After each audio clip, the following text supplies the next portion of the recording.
I am interviewing Wesley Matthews for the Veterans History Project of the Library of Congress American Folklife Center. We are in Studio X at Campbell Hall in Urbana, Illinois. Henry Radcliffe is the Director of Lighting, Sound, and Camera. Good morning. Good afternoon, Wes. Oh, good afternoon, Why don't you Bill. start out by telling us where you were during the beginning of the war and how you came to be drafted? Well, I was working for a local carpenter a little bit and working on the farm at home and little day labor on farm for other farmers, you know. Now, what year would this have been? 44 was when I was drafted. But Prior to that, had you been in high school through the early part of the war? I got out of high school in June of 1940. I graduated early. And then you were working, as you said? I was just working around day labor, you might say.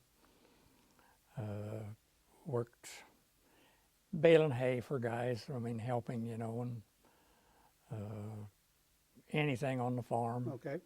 And working for this local carpenter. Later on, I married his daughter. He was dead by that time, but after I come back from the service. So during the early years of the war, this is what you were doing, and then how did you come to enter the service? Well, the draft caught up with me, you know, like did with everybody else. And on July the 28th of 1944, I was sworn in up at Fort Sheridan, Illinois, up at Great Lakes. It was quite an experience, you know. You had your exam there, and I don't remember now, 400, 800 guys maybe in the nude standing in this big, huge auditorium or whatever. And these women going by the big quadruple open doors laughing. I suppose it was quite a sight. Quite. We were sworn in, and then they read the Articles of War to us. And then they started compiling a service record. And I got some little civil service gal, and she had my name and birth date and my parents' name. And then she's going through pay, and she said that would be $18.75 a month for a war bond. And I've always been a rebel, I guess, and I said I don't want one. And she told me everybody had to take one. Well, that immediately, you know, I really rebelled, and I said no. So she was astounded, and she called over a warrant officer junior grade and told him what I had done, and he shook his head and said, I can't handle this. And he called over a warrant officer senior grade, and they both told him what I had done. And he shook his head more sadly and said, this is beyond me. Now, what was your monthly total pay that they were taking? I went in, they first started paying $50 a month. So they were going to take out $18 out of that $50? $18.75. Oh, my goodness. So they took, all three of them took me over to this major. And now I knew I'm in it, you know. And he was kind of a roly-poly, kindly father figure, you know. And they all took turns of telling him my sins. And he said, well, son, and when they call you son, you're really in trouble. He said, let me look at your service record. And like I said, it didn't have nothing on it yet. So he says, well, let's see. He said, you get $50 a month. And he said, the insurance will be $6 something or other. And then you'll probably have laundry taken out. He said, you'll wind up with better than $40 a month. And we have found, and it was the imperial we, you know, it's not good for one man in an outfit to have so much more money than the others. He said, most of those guys are married, got dependents, they wind up with, maybe $17 a month. He said, what are you going to do with all this money? And I thought I'd be as good as he was, so I said, I guess I'll just invest it, sir. And he had a sense of humor, I'll give him that. He practically laid on the floor rolling and laughing, you know. And when he got up, he said, son, I believe you. and son, I'm going to help you. And he put me down for a $20 a month Class D allotment. I lost $1.25 a month on the deal. Oh, no. Yeah. So there I was, and we get through there, and we get out to our barracks, and I think just about instantly I got assigned to KP the next day and all this kind of things, and fire guard of a night. I was at Camp Walters for 9 days, I believe, which was a real long period. And then they trained a bunch of us, and we went to Camp Walters, Texas. And it's down in the panhandle of Texas. There ain't nothing between you and Canada except a couple of barbed wire fences, And when fall and winter came, that wind come blowing down there. So this was for basic training? That's for basic my. training, 8 weeks plus 11 weeks of extended training as a heavy weapons. So you had been assigned to the infantry at that time? I was in the infantry. Okay. This was an infantry replacement training center. And they tell you, don't worry about getting killed. The casualty rate is only 2%, they told us. Well, 2%, that's 98 and 2, and that's good odds, but that's your life you're betting. And I later discovered that in a hot infantry outfit in the ETO, the casualty rate was 3% per day. Oh, my. Yeah. Of operations, combat. And that did make a difference. Of course. But that was my start down there, I had this 11 weeks of extended training, and December the 16th is a day of great importance in the U.S. history. The Boston Tea Party, my birthday, the Battle of the Bulge started. My 21st birthday, they called me over to the orderly room and said, there's a boat in Boston Harbor, get on it. You were in Texas at the time? I was in Texas. And I had a 10-day delay en route, so I did get to spend Christmas time at home. Went to Fort Meade, Maryland. And when I got changed trains in Chicago, and I ran into a bunch of guys that I went through training with, including one named Roger, who I'll tell you a lot about later. Okay. And Roger told me one time later, said, it's probably a good thing they split us up. We might even have lost the war if they hadn't Kept you together. put together. And we did cause a commotion a time or two. And I remember once going through training there, and we come marching in back to the company area at lunchtime, and we were doing these cadences, counting them, and this was one on every fourth step, and then every second step, and then every step, and you wound up, and we went A and R, M, Y, wound up, you shouted Army. And as I said, I was always a rebel, and I think maybe I was an agitator, because when we went by the orderly room, I'd got them all together, and we shouted Navy. Oh, That was not a good idea.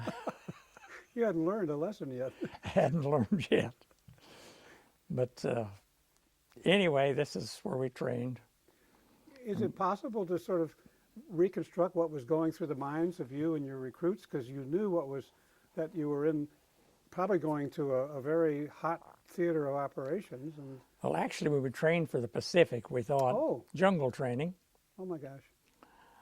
And then they sent us into Belgium and Germany in the heart of the winter, Yep. Went up in the Ardennes Mountains. They told me the first day it was 15 below zero. The wind was blowing about 40 miles an hour, and there in the mountains, the snow was packed in 4 to 5 foot deep. And 3/4 of the battalion was living in foxholes. Oh my goodness. And the thought was, what they told you, that if you got frozen feet or trench foot, you'd be court-martialed. All you had to do was take your shoes and socks off and massage your feet every little bit, and you wouldn't get trench foot. You tell me how that you take your shoes off when it's 15 below. In a foxhole. Yeah, in a foxhole. And where are you going to get the dry socks to put on? Well, But I made you skip a step. Let's go back. You were in Maryland yeah. on your way there. So then you did get to Boston eventually? Well, to the yeah, ship? they sent us up to Camp Miles Standish in Massachusetts on the 31st day of December. New Year's Eve, we got in there. And we was on a 20-minute alert. They said we couldn't take off our shoes or nothing. But they let us off the train.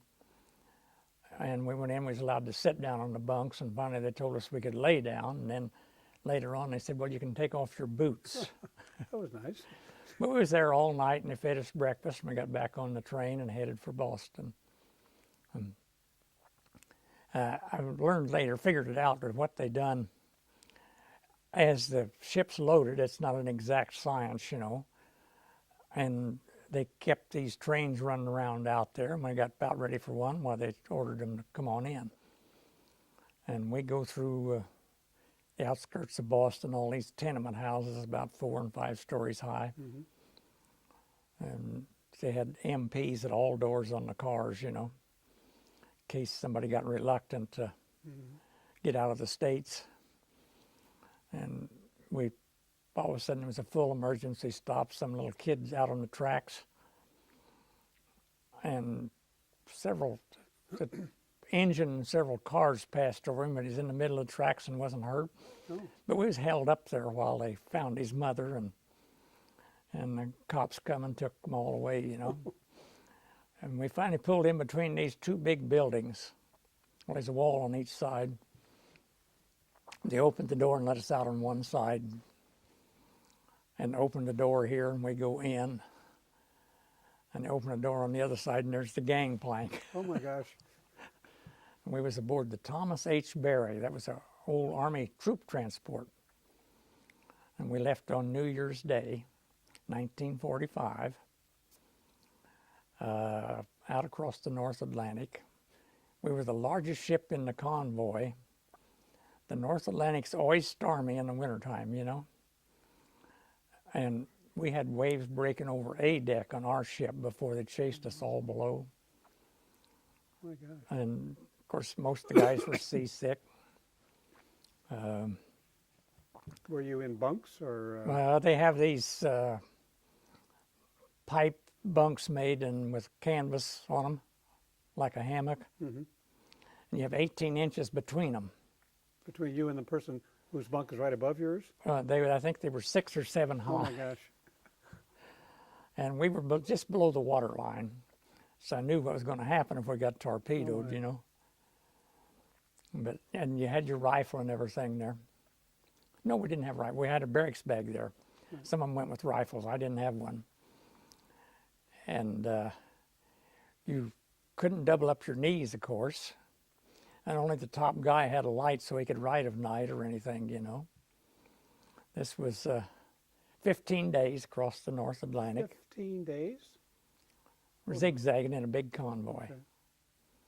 We got to Le Havre, France, and they'd finally got passageway opened up. We got in to a pier, but on both sides you could see sunken ships, you know, and the tops of them, just debris all over, but they had cleared passageways. When we debarked, and we had to carry everything and walk to the top of the hill about 4 miles. There was a railroad track down there, but that train, the engine couldn't pull all of us uphill. Oh. Little old narrow gauge. There was 40-some cars in our train. They were fastened together with clevises and a chain, you know. The engine had brakes. And when he stopped, it was just thump, thump, thump, thump, thump, you know. And I was about the 39th or 40th car, and so I had a long time to prepare to get knocked down. And when he took off, it was just a reverse, you know, jerk, jerk, jerk, jerk, jerk, jerk. And he had a speed time he got to us. So you really were jerked. We were really jerked. And it was 148 miles, somebody told me, from Le Havre to Givet, France, which was right on the Belgian border. And it took us that night, and the next day and night, and the next day, and more than half of the next night. And we'd really be rattling down the line, and you'd think, boy, we're going now, and you'd open the door. Here'd be some kid walking along passing you. I mean, were they going slowly just because it was so heavy? Or? Well, I don't think so, just about what it could do. Oh, I see. And we stopped at, I think it was Leon, and they had a change of engineer and fireman. Right. The new one come on duty, and each one of them had a satchel like a kid would carry books in, and had 2 loaves of French bread and a couple bottles of wine in there. We made a deal and traded them out of their bread and goat milk, cheese, and wine. Well, were you being fed during that long railroad trip, or? They fed us C rations, Yeah. or K rations, and there was no heat, and it was colder than hell. And I remember trying to heat a cup of coffee in my canteen cup with a cigarette lighter. Oh, It don't work. yes. But they had water, you know, and we had canteens of water. We got to Givet, and as I said, in the middle of the night. And always the first thing they do, they give you a meal when you change chase stations, you know, from. Right. Well, they took us in. They had these tents, the cook tent, and the sides were rolled up on all of them.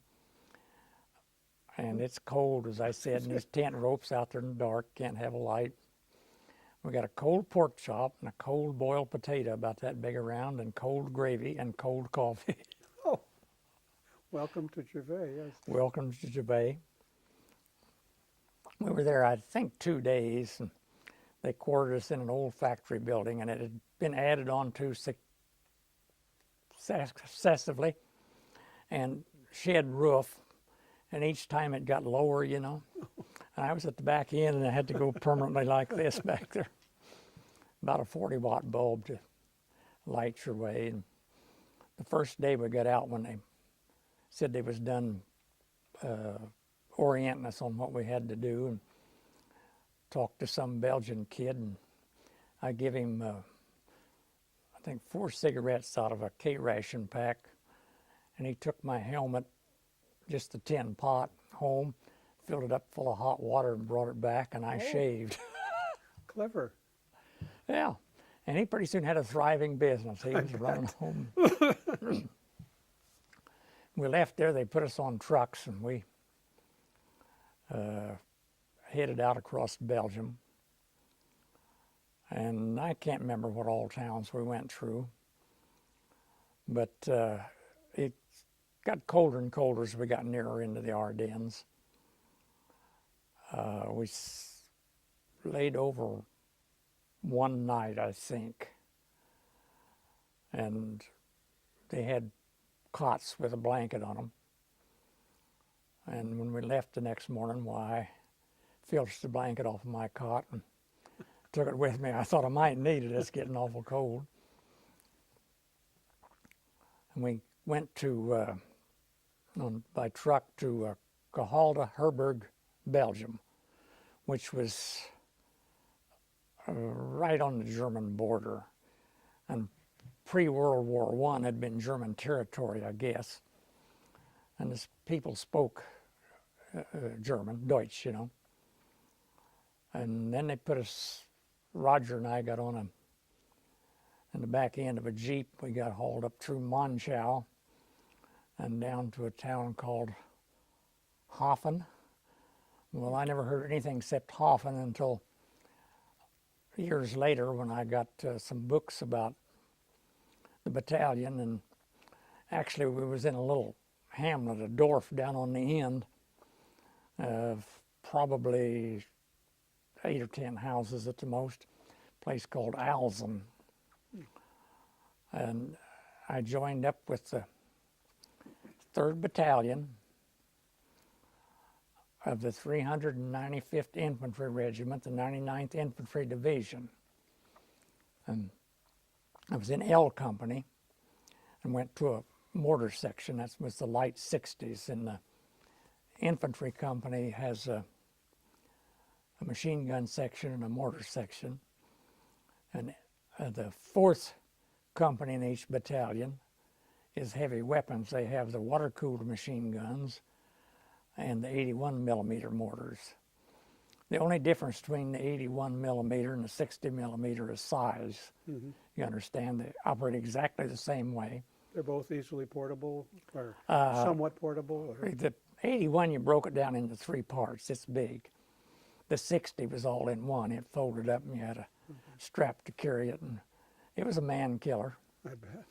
But I was an ammo bearer, and I had about 45 pounds of ammunition and my own equipment.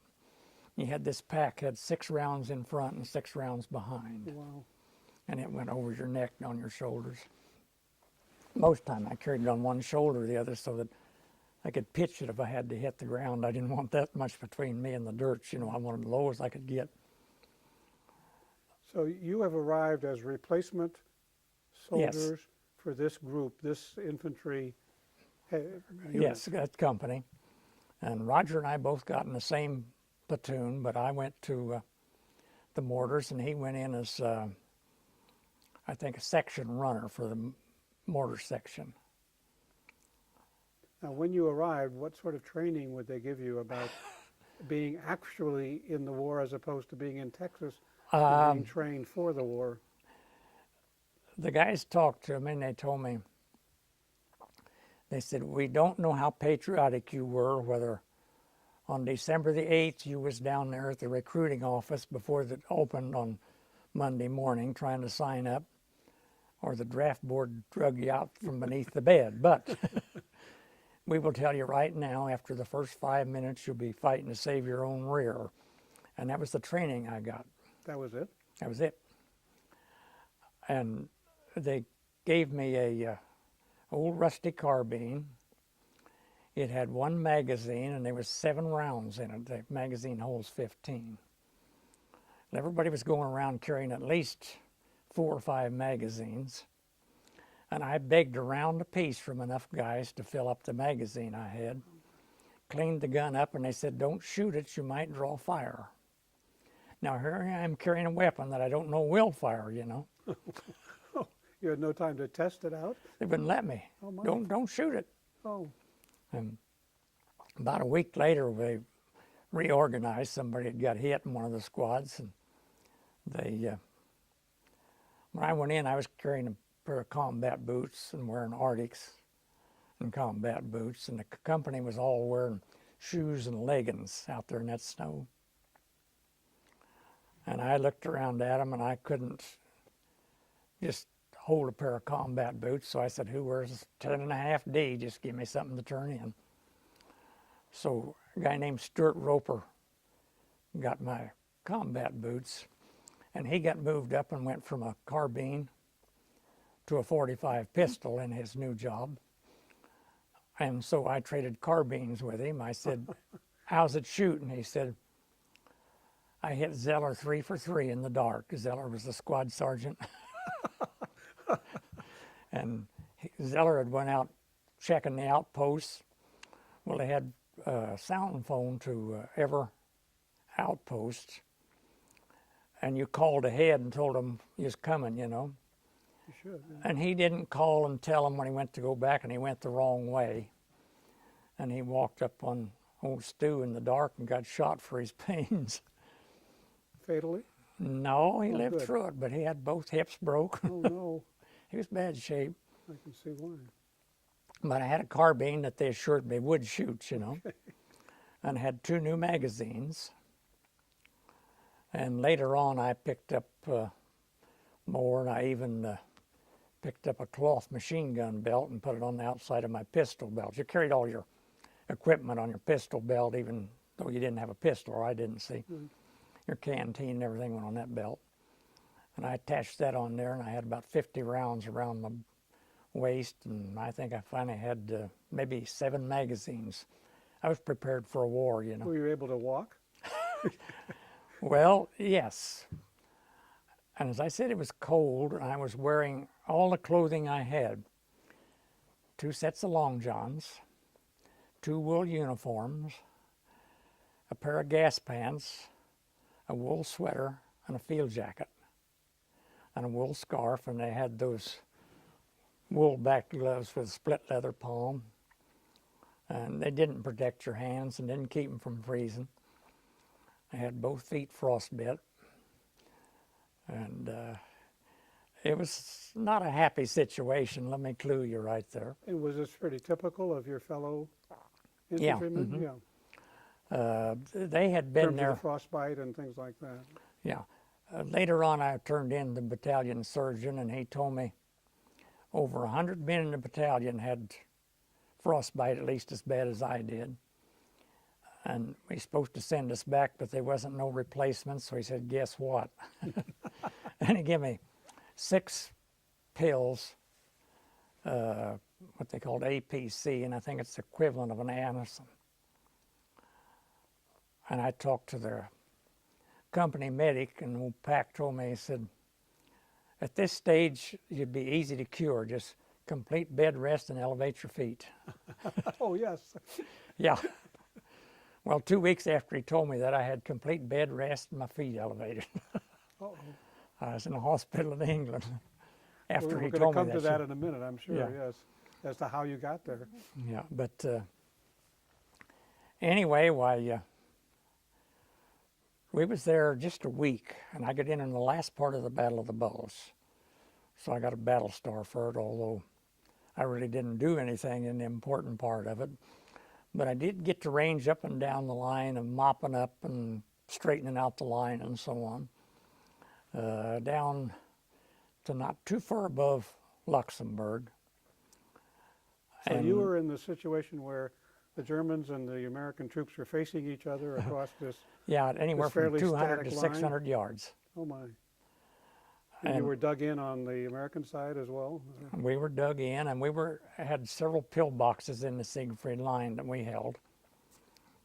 And of course, see, they faced the wrong way. That's true. But we had one of them stacked clear full of mortar ammunition. We were supposed to be sending out patrols every night while we was there in Hoffen. And I talked to some of the guys later. I was always curious about where I was and which direction I needed to run if I had to run, you know. And some of the privates told me, said, we're really not going too far into the German lines. We go down to the foot of the hill, and we sit down for about 2 hours, and we come back. Oh, this was a patrol. Yeah. I see. Well, another regiment attacked it through our battalion area, and I think it was the 31st of January, because we left there on February the 1. And they went out there and they ran into all of those German dugouts that the officer that was leading the patrols was telling them wasn't nothing out there. So all they could do, they grabbed their stuff and ran right on through them, see? And the next day they sent us out to clean them out. Oh, Now we got a 60 millimeter mortar. It's great for anti-personnel. You catch them in the open and knocking out bunkers. It's useless, you know. oh. All we did, we went out and got some people hurt, but we stayed out all day. We went back to Cahal to Herberg when they pulled us out of there. And the Germans were shelling the road. So we cut across country, and the hill was so steep, the engineers had cleaned the pine trees off an area, and they was winching trucks up, and we were going down beside the road, and you'd aim at a fir tree down there, slide down and catch, and then aim for another, you know, and go on down that way. And walked out of there. We got back to Cahal to Herberg, and I think I got first tour guard duty. It was dark when we got there. I got my 2 hours over with and went into this house that we'd picked, you know, and it had a roof on it, not much else. And artillery had tore it up pretty bad. And there was a bunch of 240s, 240 millimeter cannon drawn up out there. Okay. I just got my bedroll rolled out and laid down, and they fired, and all the plaster fell off the ceiling right in my face. These were real artillery pieces, I take it. The Yeah, they were 240s, real. Yeah, right. That's the biggest we had in the Army, Okay. 240. Wow. And so I set up a cussing, and I got all of the plaster dirt out of my eyes where they made us fall out. And we're going to go out and clean out those bunkers, you know. We stood there till daylight, and then they fed us breakfast, and then we stood a while longer, and then we moved out. We were stretched out in a single file, battalion long, and I was pretty much to the end of the line, just the way it stood, you know. And 2 mortar rounds come in, the Germans had fired, and one hit off to my right front a little bit, and the other one seemed to be just right slightly behind me. But when the first one hit, a second or two ahead of the second one, I was in a dive for the ground. And the second one, it felt like something hit me over the kidney. I kept feeling all day trying to find blood, but there wasn't none. It was just shock, you know. But the second and third man in front of me got hit, and the second guy behind me. And I crawled up to the first guy. He's laying there, his hands up above his head, kind of, you know, face down, turned sideways, his head, and just mumbling cusses, you know. And I'm saying, QE, what's wrong? Where you hit, you know? And, come on, you so-and-so, where you hit? And I finally figured it out. He had a little shrapnel wound right here on the inside of his thigh, just a flake. Oh. And he had one on the other side that hadn't healed up yet. He'd got a week or two before. Oh, my goodness. And he was just saying, them Germans trying to make sure there'd never be any little Wilsons running around. I can see his anger. Well, so I crawled up to the next guy, and there wasn't no doubt where he was hit. The blood was bubbling out the middle of his back. And I split open all of his clothes, you know, and, well, it's dark blood. It's not bright red, and it's bubbling out, but it's not shooting out. And pretty soon here come a medic, and we got a pad on him, and the litter bearers come by carrying out somebody up the front of the line that got hit. And old Link said, I think I could walk out with him, and he did. He got back, and when they got time to work on him, well, the surgeon told him, said, you're the luckiest SOB alive. That piece of shrapnel had took out about a teaspoonful of flesh, about so close to the backbone and right between 2 ribs. Wow. Never damaged any bone or anything, Well, it see. didn't leave him paraplegic, yeah. So they gave him limited duty. He got to carry rations up to us for a week. He could still get killed, you know, but he's on limited duty. Right. As I said, we ranged all up and down there, mopping up. Had you actually been hit or just? No, it was just a concussion that hit me. Okay. But the next day I discovered I had shrapnel holes through all my clothes above and below my arm. Now that don't mean they both went at the same time, but probably did. My gosh. And old Roper, he had one across that had just about cut the pocket out of his pants. Didn't know it till the next day. We was busy that day.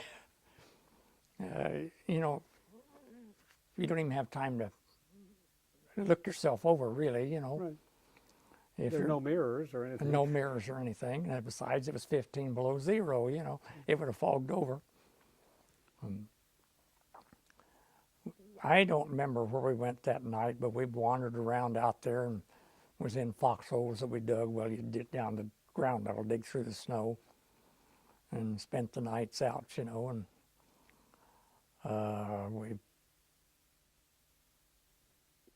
finally went back to somewhere up around Weems, Belgium, or somewhere or other, or just off of the Elsenborn Ridge. And during the Battle of the Bulge, the 2 sister regiments fought their way back to there. And when they got there, well, then they had a field of fire and they could hold the Germans. And the battalion I was in was the only unit of the First Army that wasn't pushed out of position during the Battle of the Bulge. And the whole thing was due to the fact that they had a field of fire in front of them, see? And on their left flank, the last unit of the First Army The 12th Army was on our left. There was a, I don't know what they called them, anti-tank or what, but they had 37 millimeter cannon, and they had a lot of rounds with grape shot in them and a personnel. Canister type things, yeah. And that was deadly. The Germans was coming at them, you know, just waves of them. And the same way down there with the battalion that I later joined. And it's impossible, you say, that enough guys here, you know, and they're charging. But they got pushed off the top of the hill twice, they told me, and retook it both times. Wow. So they was attacked by about 3 regiments of Germans. So this was the peak penetration on that sector of the German. Our battalion area, to our right, they went back 40-some miles. Whoa. Got clear back to just opposite Givet. They got to the Meuse River. But anyway, I got to work for the engineers there while we was at this first little rest we had. And we went down to Bulletin, Belgium, a town of maybe 100 houses, I don't know. There'd been a big tank battle there, and we lost a lot, and the Germans did too. And the houses all burned out, old stone houses. They backed trucks up to the walls. We levered those stone walls down in the trucks and hauled them out there where they was building a road bed, rolled them out and sledged them up into little rocks to make a solid base. Oh my gosh. The engineers told us they was damn sorry, but they couldn't get full rations first. We're doing it on half rations. And anyway, I got, like I said, half rations. They're working for them, pounding rock. They'd truck us back to the battalion of a night. And this battalion, when we got there, I don't know if the cooks left soap in the dishes or what, or the pans, but everybody had diarrhea. Oh. And I was one of the few guys that wasn't down, so I got to dig straddle trenches, stand double tour guard duty, and then work for the engineers during the day. I think you preferred combat. Yeah. And I think I can tell this story. Roger, we'd dig these straddle trenches back away from them. This is a one-street town, you understand me? A little hamlet. Yep. Dig these straddle trenches back away from the road a little ways, and he discovered an open shed down there, and the wind didn't blow up his back quite as bad. So he has to make the run, and he goes down there, and a funeral procession went by. Horse-drawn hearse, and the mourners are all walking. And they all spoke to him, said, "Gut ab." While he's taking care of business? Well, he's taking care of business. Oh, no. Having the runs, oh gosh. Take some poise. So that was the highlight of his career, maybe, I don't know. Anyhow, we left there, and we got to go out and do a little more again of straightening up and mopping up. And on Valentine's Day, I said, and I read the history books, and I read everything from the 11th, 12th, or 13th. We were relieved by another division. But I said it was Valentine's Day. I still think it was where my company got relieved. And we So walked. you've been there for over a month now, or a month and a half. Yeah. Since almost January 1st. Right. Anyway, they put us on trucks after we walked out a ways, and we went back somewhere in the woods, and they dumped the company packs and bedrolls out in a pile, like company piles. No lights. And one of these fir forests, you know, darker than hell anyway. And the only other guy in the company that had a shoulder half that matched mine was Roger. Oh. And I found him in all that darkness, and I said, "Let's put up a tent." And he said, "Gee," he said, "I'm supposed to bunk in with Sergeant Jake. They wanted us right there by the company CP." He's still a runner? this time, or He's what? he's still being a runner at this time? He's still a runner. Right. So I finally took 4 guys. We put up a 4-man tent with our shelter halves. We rolled out my bedroll, and the snow was going off with a big rain and the snow. And those big trees would hold maybe 15, 20 bushel of snow, and then they'd turn upside down and dump it.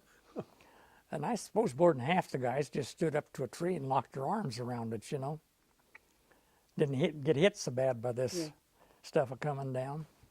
About daylight, it really cut loose and was storming, and 3 more guys dived in that tent with us. It was already 5 in a 4-man tent. We were stacked up just like a pyramid, you know. But we left there and we went back up into Belgium somewhere or other and stayed overnight, I think, and then we headed for a 5-day real rest. And they didn't have trucks enough, so they'd truck you a ways, you'd walk a ways, they'd pick up the rest of them, and I walked past that potato patch where the Germans mowed down those 70-some guys, you know, after they'd surrendered. Oh my. Through Malmedy. And we finally wound up at a place called La Minerie, Themister province, I guess, Belgium. And it was, I'll call it a triangle. And they built around the outside, and the middle was the common, the green, a pasture, and houses down 2 sides, and some businesses on the 3rd side. There was a bakery down there and quite a few other things. And we were quartered in houses. The Belgians took us in. And the room I was in was heated by a cook stove. And the first night, why the other 3 guys that was in there, they went downtown looking for booze and broads, you know. And I did a little calculating. I thought a town of this size, there's probably 2 eligible women. Here's 400 guys. I went down to the bakery and I discovered that every place that did business also sold booze, you know. Oh. So if I remember rightly, I bought a liter of cognac and 3 of wine and a dozen little apple tarts or pies. Went back and Roger joined me and we ate the pies, drank 2 bottles of wine and the cognac. We was going to save 1 bottle of wine to sober up on. Forget it, we finally drank that too. The last thing I remembered, he was standing up on a chair and holding on to a door and it was swinging, and he was having a horrible job hanging on. And the condition he was in, and the door swinging and all, and he was reciting Dangerous Dan McGrew. Not the authorized version, you understand? You probably know the other. And we were there 5 days. And they took my combat boots away from me that first week up there and gave me some snow packs. But they didn't have the inserts for them. That shoe, felt shoe with a sole. They said, just put on socks. Well, I had 2 or 3 pair of socks, and that's all I had. And your feet just flopped around in them, and that just rubbed and made it worse, you know. And they weren't waterproof because they were leather above that little bottom shoe, you know. Well, they gave us back combat boots. And we had a training program.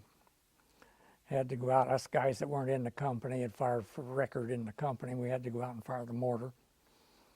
Now you did that? Yeah, I did that. After being now. in the front lines? Yeah, oh yeah. And we had to play a little volleyball and all that to keep in shape. And we was changed corps, went from one Army Corps to another. And the 2 generals come down, one to see us off and the other to welcome us, you know. They drawed us up out in this village green. And it was raining, so the 2 generals and their entourage are standing back there in their porch waiting for it to quit raining, and we're out there in the rain. And I was pretty well to the back as the battalion formation stood anyway, and pretty soon I noticed that the ranks was getting awful thin. So I kept watching out of the corner of my eye, and pretty soon I seen a guy go back and This was a hedge about waist high around there, and he laid down on that and rolled over and went crawling off.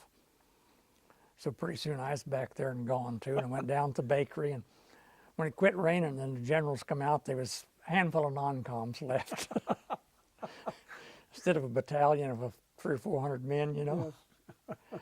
So they rounded us all up, and by that time we were drinking beer and eating gingerbread. That was the bake of the day at the bakery. Okay. That's a good combination, but you can make do with what you have to do, you know.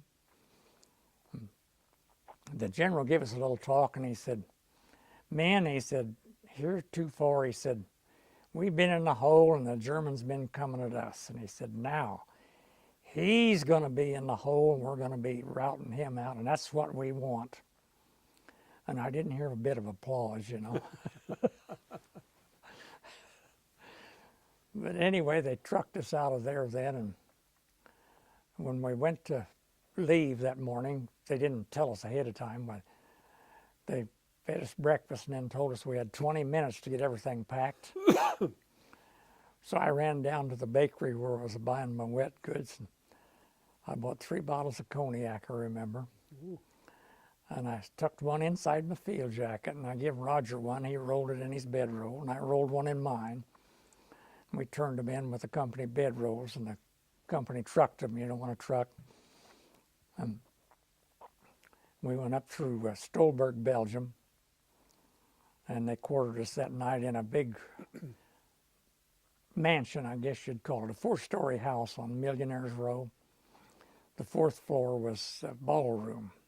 Mm. And that was the first big chandelier I ever saw that you could push up to the ceiling. You know, it had that spring in it and bring it down. The ceiling was probably 14, 15 foot high. And Roger and I was up there playing and sending her up and down.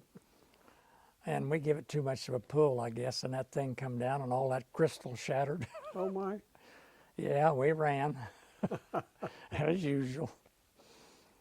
But the next day they had us all on trucks, and I noticed a light kept flashing on us, you know. So I borrowed the sergeant's field glasses, and finally discovered the source of light, and there was 2 gals up in a observation tower on top of one of them houses. They had some opera glasses and watching us, so we waved them down and talked to them, and they brought down an old wind-up Victrola and was playing their latest hit music from the States. Wow. Pirated from Germany. Huh. So anyhow, why, along comes some officer, and you know how they can always run the party. They told us $65, you know, for fraternizing. We were in German territory. Oh. And they never did collect the money, but they told us they was going to. And we crossed the river. They just made a crossing on the Ruhr. Crossed the river at, I don't know, it was Linnich on the one side, I think, and Düren on the other. And they'd had to take dozers and clear up roads through Düren. You'd see brick walls standing maybe 20 foot long and side of a building 10, 15 foot high, you know. And there was a statue of old Bismarck in town there, and he had been facing France. And the artillery had turned him around on the base, and he's facing back in Germany. But anyway, they took us through there, and I don't remember how far out, but they kicked us out. And I remember we were running down this little narrow oiled road. And there was a firefight going on ahead of us, there, riflemen up there. And I was running beside one of the light machine gunners, and he had 30 or 40 rounds hanging on a cloth belt. He'd cut the rest of it off, see. And he had a sling on it, and he could fire it like a BAR, fire it from the hip. Oh. Didn't have to put the tripod or the bipod down. We're running down this road, and he was kind of a dark-skinned Italiano descendant. And I look at him, and he's turning awful white. And he's starting to fold up, and I thought, that's good enough for me. And I went to my knees, and I looked, and on my left was a header. There was a box culvert under the road there. And there was a German machine gunner, had that Schmeisser up on the end of that header. And I went inside of that thing, skating on my knees, and pushed it up. And I think he wanted to surrender because we was screaming at him, you know. I was afraid to pull the trigger. I had my carbine right on his chest. I was afraid to pull the trigger. If death throws, he'd pull that trigger on that thing and get a bunch of guys, you know. Right. So he just let it kind of slide out of his hand, and it went back down the ditch, and we grabbed him by the shoulders and drug him up over there and headed him in the right direction and kicked him in the rear and told him to get out of here, you know. And he went off trotting down the road real happy, throwed his helmet off, and probably the next guy'd come along and shot him, but we didn't. Okay. We get on up there without any further problems and hang around till dark and move up a little further, and we're attacking Bergheim on the Erft Canal. Now, are you joining troops already in battle, or are you the first ones there? Well, they'd had a firefight, but it cleaned up, and we were back in a battalion group, you know, whatever, strung out there. And we went up, they had the artillery drawn up in big arcs, and furthest back was the 240s. And then in front of them was the 155s, that was the 6-inchers. And then the 105s was in front of them. And the 240s were, well, 220 yards or more apart, you know, and had camouflage nets over them. The 155s were half that distance apart in a big arc. And then the 105s, they had their camouflage nets, stakes were in between. They both tied on the same set of stakes, you know, one each way. So we'd go up underneath all of that and wait. And we were attached to the 7th Armored, I believe. We had tanks with us, and this was their objective. We were attached to them. And the I Company and K Company were attacking with the tanks, and L Company that I was in, we was going to go around and get in there about 4 o'clock in the morning, and they jumped off at midnight. We was going to get there about 4 o'clock in the morning, give them any help they needed mopping up. Well, my personal opinion is we got lost. And I thought we'd come in from the backside of the German lines, and it was like a street brawl. They hadn't cleaned it out or anything. They'd been pinned down since midnight. They said they went out about 200 yards and got pinned down by German artillery and couldn't move. And we crossed a creek, and was somebody had direct observation on us, and they chased us around with artillery, and they'd fire, and you'd wait till it hit, and then you'd get up and run someplace else, you know. And we wound up at the foot of this bluff, and there was a cemetery there, and I dived into one open grave on one of my tours around that cemetery. And finally we got the Air Force. That's the only time I ever knew they come on time when we hollered. And 3 P-51s showed up, and they bombed and strafed the top of this bluff. And it was just about straight up, but there was trees and stuff you could hang on to and climb it. And on their 3rd pass or whatever, why we was going over the top. We run down along the railroad embankment. It's an old walled-in town on that end. And there was Germans that dug into the high ground on this embankment there.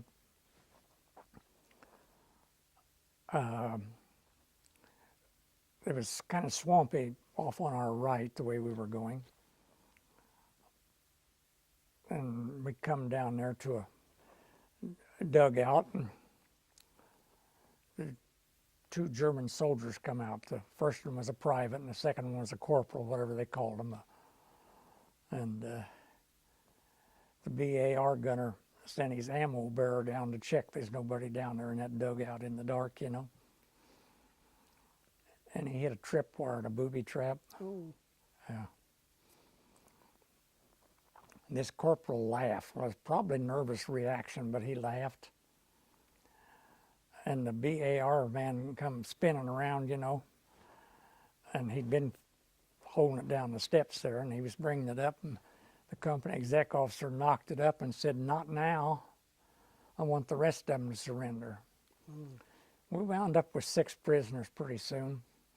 Got to the end of the wall and told the BAR man to take them back to battalion. Well, I didn't know they'd be able to move yet, you know. I thought they was 4 miles back. The guy went around the corner of the wall and come back in a minute or so, you know, and I heard that BAR go off all 20 rounds. And the company exec said, "Deliver them back to battalion." He come back and said, "They're delivered." I didn't go around to look or nothing, but I knew how he delivered them. So there was atrocities both sides, if you could call it that, you know, but I figure when a guy surrenders and then sets a booby trap that he deserves to die, and that corporal had done that, you know. Anyway, well, we take this town, and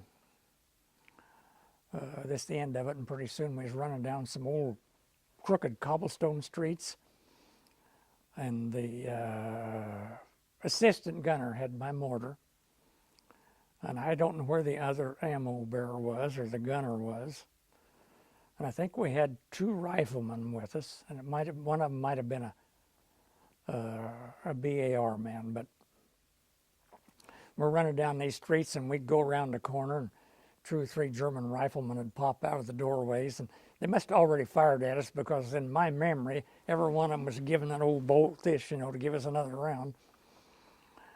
And this assistant gunner, he'd dive for the cobblestones and jerk that bipod out, and I'd drop 2 rounds in, jerk all the increments off. So all they did just pop out and come down in front of us, you know, and bury your nose in the cobblestones, and it went over us all the time. The rifleman or BR man or whatever it was shooting. We'd get up and go around another corner and do it again. We did that about 3 or 4 times. When we came back down the street, I hit every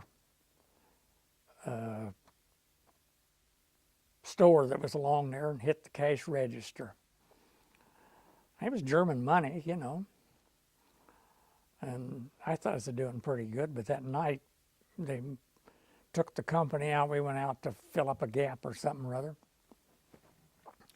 I knew what happened to a German soldier if you caught him with GI boots on or something, you know. He was dead, and I didn't want to get caught with German money, so I burnt all of it but 1 or 2 pieces. When I got back to England, it was good as gold. Oh. Turned it in. Oh. I'd burned an awful lot of money. But anyway, we go back into town for that night after they took us out there. But while we was in town, somebody discovered a winery. So we was all going around carrying a case of wine. Wasn't drinking much of it or anything. And I discovered I don't know what this guy was, instructor, professor or something. And I had on an opera hat, you know, one of these folding hats. And I had it opened out and sitting on my helmet. Had on a Nazi armband and a sword hanging on my side, and was going down the street with a couple more guys. We was cleaning out the town. And all of us carrying a case of wine, which we ditched pretty soon. I Company discovered a bank in town. And rumor was that they looked through a window or a door or something or other, got a bazooka aimed just right for the vault, and then ducked back and squeezed the trigger. Paper money floated all over that town. They'd robbed that bank. I guess you could call it robbing, or liberated, whatever they wanted to call it. And we get... We need to change tapes. We're going to take a pause. So you're in the town. The bank has just been robbed. Or okay, liberated. I like to prefer that word. So the town is secure. There are no... Well, more or less. There are no hidden snipers or anything in this community as far as you... I thought there was a little later. Okay, well, we'll hold on that thought. Why don't you continue telling about the community, the town where you were at this point? Well,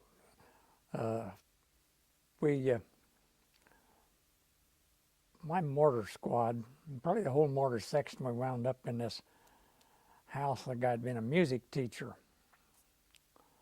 and he had all kinds of instruments there. And the other ammo bearer, Joe Tilka, he played the piano, boogie woogie, on the Black Keys only. Right.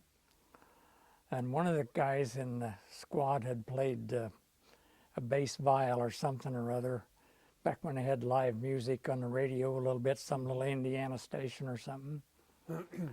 Somebody else played a horn. And we had a jam session in there. The Germans all thought we was nuts, you know. Here's these stupid Americans.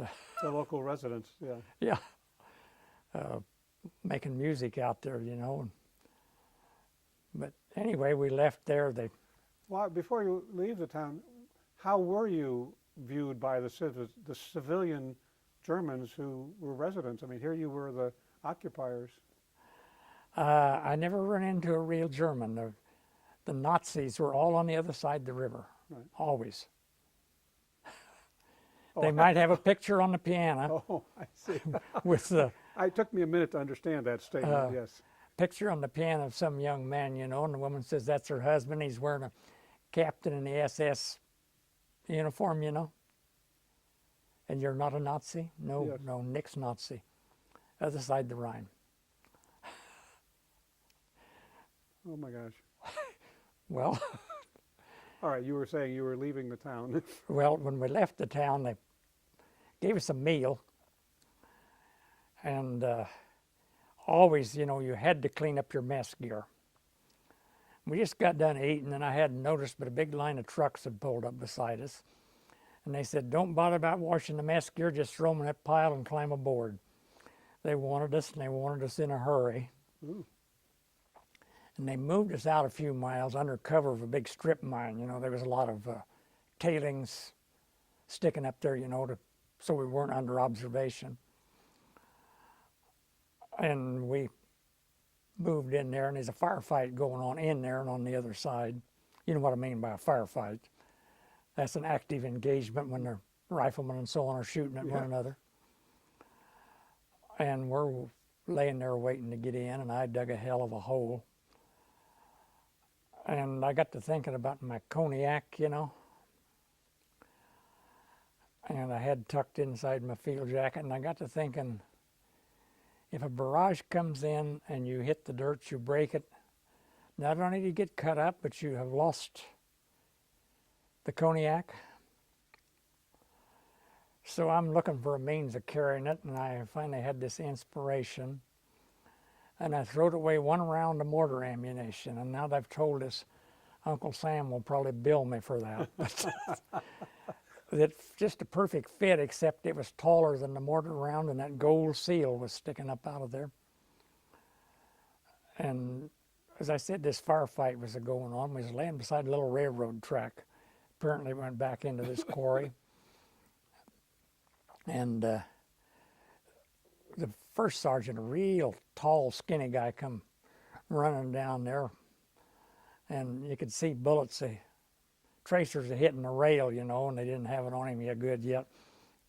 He went running by, and he slid to a stop and come back, and he said, what in the name of fornication is that? That gold seal? Yeah. I don't know. I gave him some smart-ass answer, and he turned around and ran again. He noticed that while he was Yeah. running.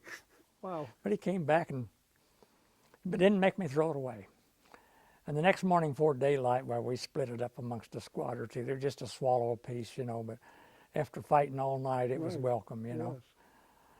And out there we'd have, you might have 1, 2, 3, or a dozen little firefights in a day, and we're going across the Cologne Plain.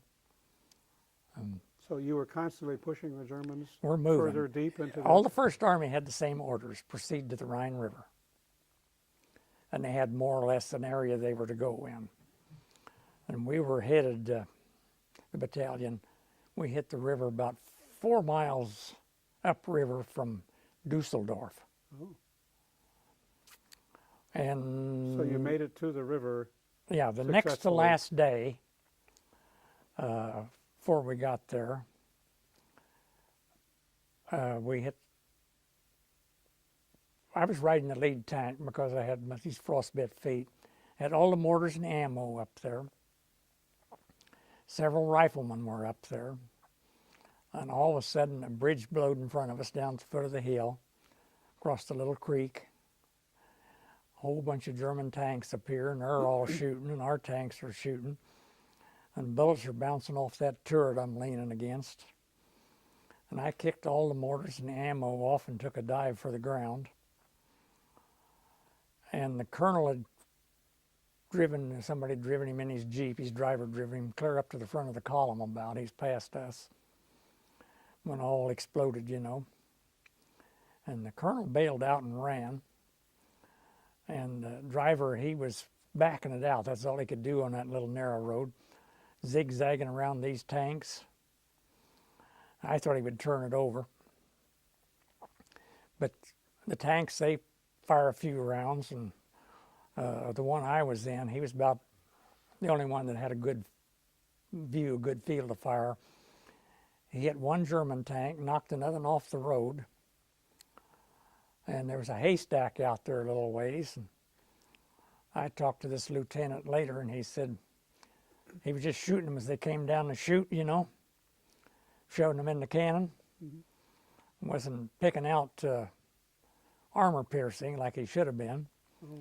And the next one that came down was a concrete piercing, and they throwed it in, fired it in that haystack. We saw it hit and went straight up in the air, you know. So then they threw in an incendiary and burned a tank up in there. Oh, the tank was in the haystack? Yeah, oh my gosh, hid in there. So then they got out of there, and the riflemen had picked up their rifles and ran. Here's the mortar section out there, and a machine gunner or two, and a few guys that was clear to the front of the column right down over that bridge. And this machine gunner that I was talking about that turned white, he was out there and he had a cloth belt and it was raining. It thawed about 4 inches deep and we're crawling around and it's just slop, you know. And I was trying to pull on that belt. It wouldn't go automatic with it wet. And I think it was Roger Meyer was pushing on it and I was pulling and trying.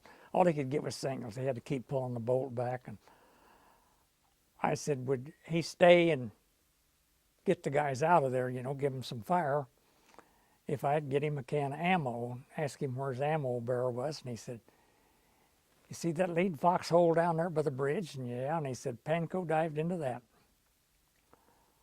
So I went down there, crawled down there, through all that slop. I get down there and I'm in the ditch and this German machine gunner, there was 3 of them down there, one direct front.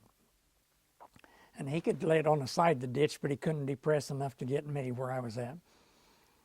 I was hollering at this guy to throw me a can of ammo, and all he said, screw you, can't hit me here. So I finally jumped up and rolled across the parapet, grabbed a can of ammo, and I was real mad, and I ran and just dive in reverse directions, you know, and sometimes I'd get up and run the same directions. The guys told me later they could see tracers going between my legs. And the next day I had a lot of burns on my clothes. Holy mackerel. And never drawed any blood. And while they was concentrating on me, why, 2 more of the mortar section got up and ran back, and there's a Germans had dug a tank trap back there in the highway. The road wasn't a highway. And they took cover there and set up a mortar. Neither one was the gunner. He didn't have the sight. But they just did it by guessing, by God. Walked it in. The 3rd round, they was right on the Germans. And they put about 6 rounds on them, and they come out with their hands up. They was down there anywhere from 300 or 400 yards to 600 yards, maybe.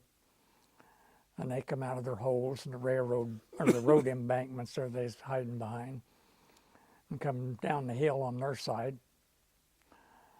And these 2 guys were so PO'd at what, they were so muddy and wet and everything, they just cranked that mortar up and dropped the other 3 rounds in, right in the middle of them.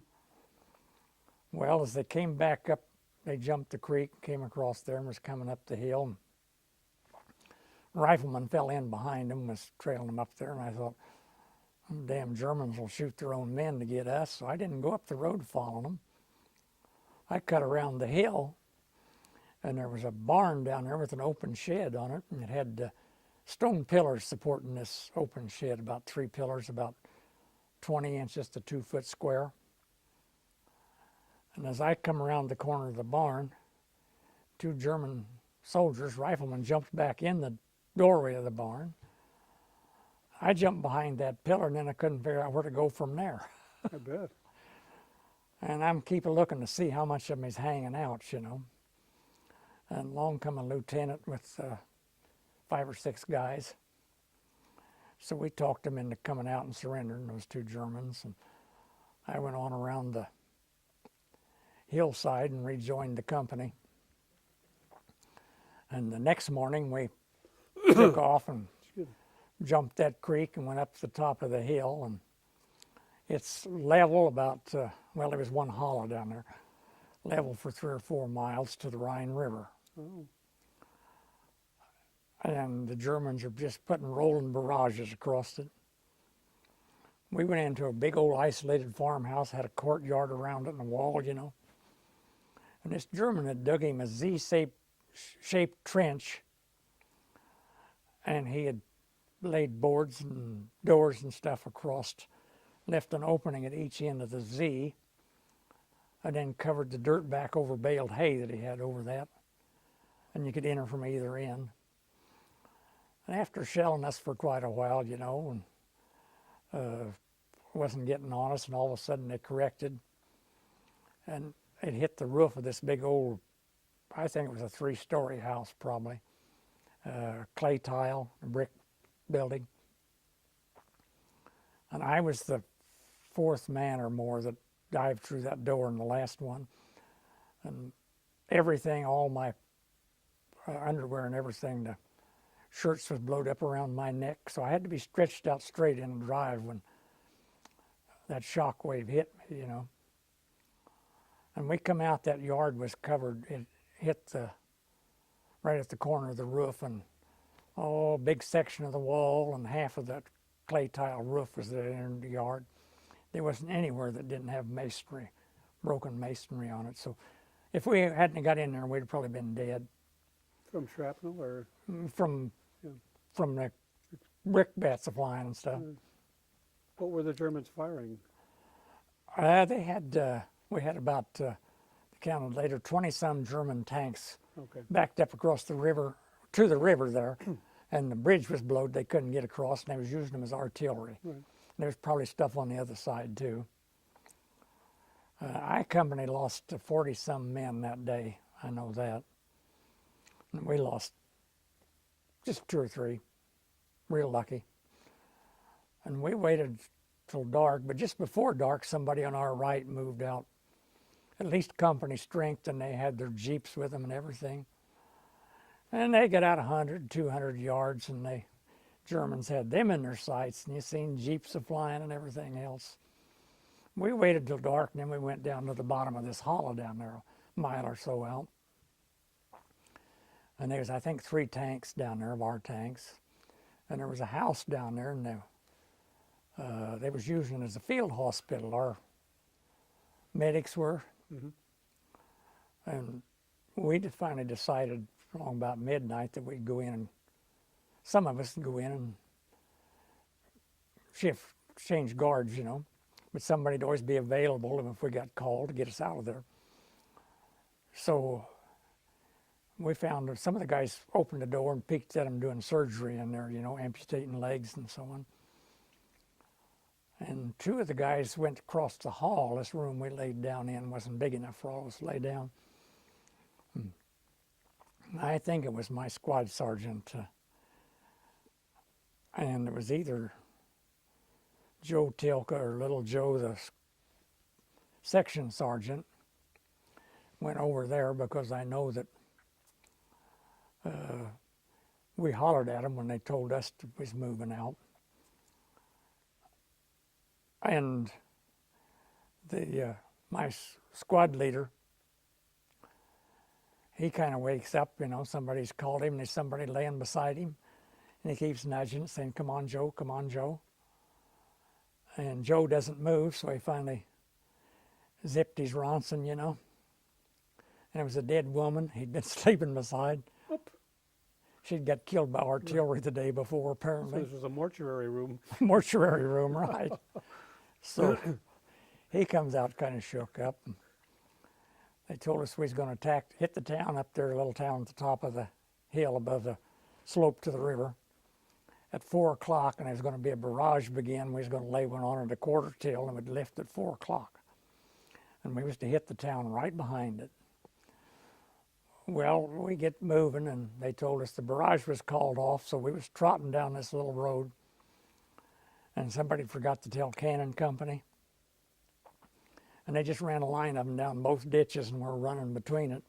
A little narrow road. We ran into the town and laid down beside the houses, and roofing sliding off and everything. You know, the houses are getting hit. But we had an advantage. They did barrage? They what? The barrage did occur? Yeah. Even though they told you it wouldn't? Yeah. Oh my gosh. But they forgot to tell Cannon Company that they wasn't going to fire. The ones that are doing the, okay. Yeah. And at 4 o'clock, we was up and moving through the houses, rousted them out, and stayed there for several hours. Now, you were rousting out German troops or German citizens?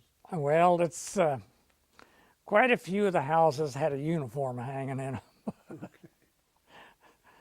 Of course, they told us that no soldier, no Nazis all across the river. Oh gosh. Anyhow, why Roger come along and told me that we was having a potluck meal. Just bring a dish, you know. We'd all cook something, and so I went searching around, and this old Dutchman had locked everything, padlocks, so I just shooting them off my carbine, so he decided to unlock them, and I opened this one shed, and there was a big tom turkey in there. Oh, you know, I was ecstatic. I went and got Roger, and I said, we can have turkey. And he looked at him, and he said, I don't know. He said, you know, we don't know how long we'll be here. He said, he probably wouldn't be tender if we cooked him all day. So he said, we better not. We wound up, we cooked some chickens and got fruit out of the cellars and all this, and potatoes, and had ourselves a real good meal. Then they trucked us back to town, and we stayed there overnight, and the next day they trucked us back a little further to a field, and the battalion was awarded a Distinguished Unit Citation for the work they'd done in the first part of the Battle of the Bulge. Well, I'm part of the battalion. I'm entitled to wear it while I'm with the battalion, but I didn't earn it. You understand me? But it's a decoration I can wear when I'm with the battalion. Right.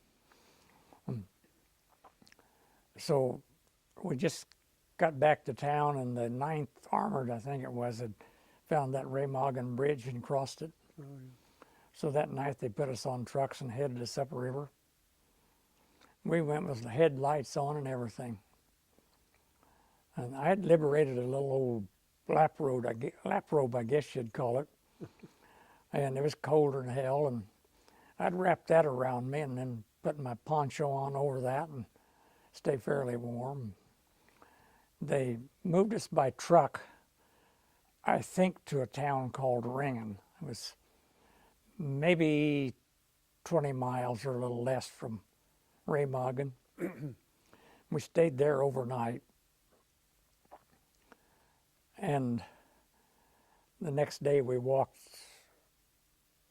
through to Remagen and that Ludendorff Bridge. Well, the Germans had blowed, as we're facing it, the right-hand girder at the far end, and it's hanging on one. We'd moved jeeps and tanks across, and there's a lot of holes in the floor. The engineers keep patching it. And when we crossed, they told us there's a major shell going through there every 32 or 3 seconds. And it was 1,068 feet long, I think I've read. And it was the longest bridge in the world. There was shrapnel ricocheting around through there, and they was laying indirect machine gun fire on it. The Germans were. The Germans, and every little bit they'd bomb it, you know. We started out in groups of 5, and they said, walk, don't run. Well, that's the opposite of what Roger and I always do. You know, you run until you can walk and get out of. The officers seeing you when we got in trouble, But anyway, here we are walking across, and I was fifth man, and the lead man was walking slower and slower and slower, and we got about a third of the way across. I saw him turn around and look at those towers. You probably saw pictures of that Ludendorff Bridge. Had towers at each end, on each side.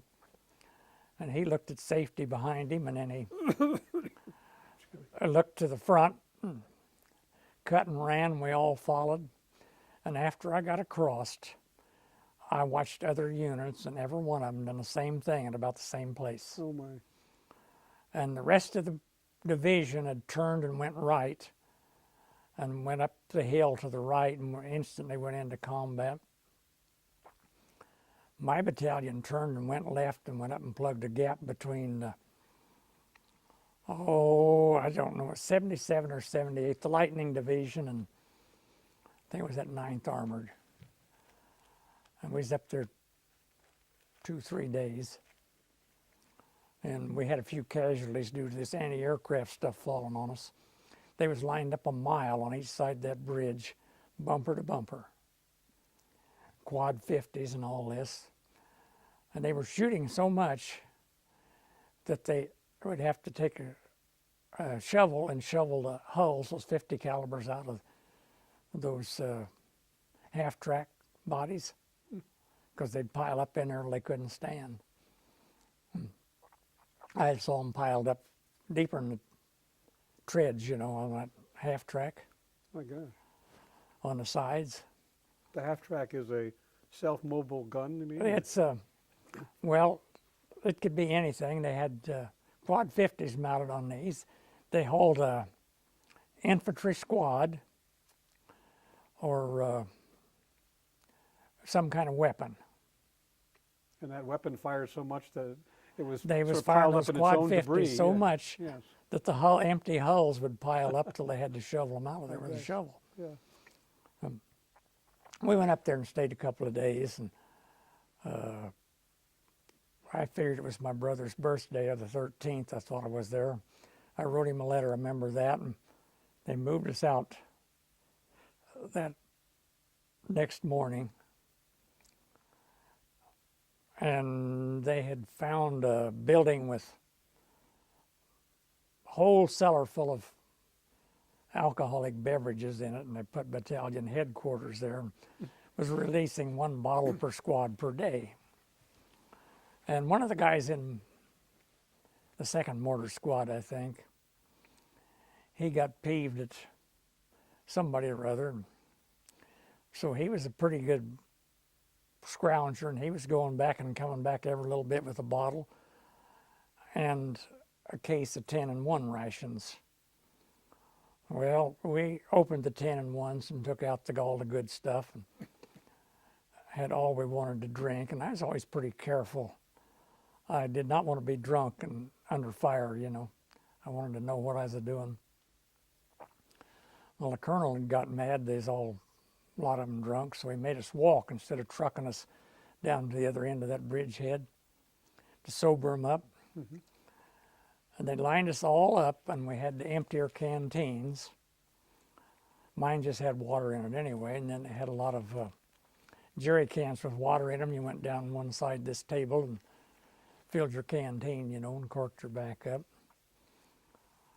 And a few guys was going down the other side of the table.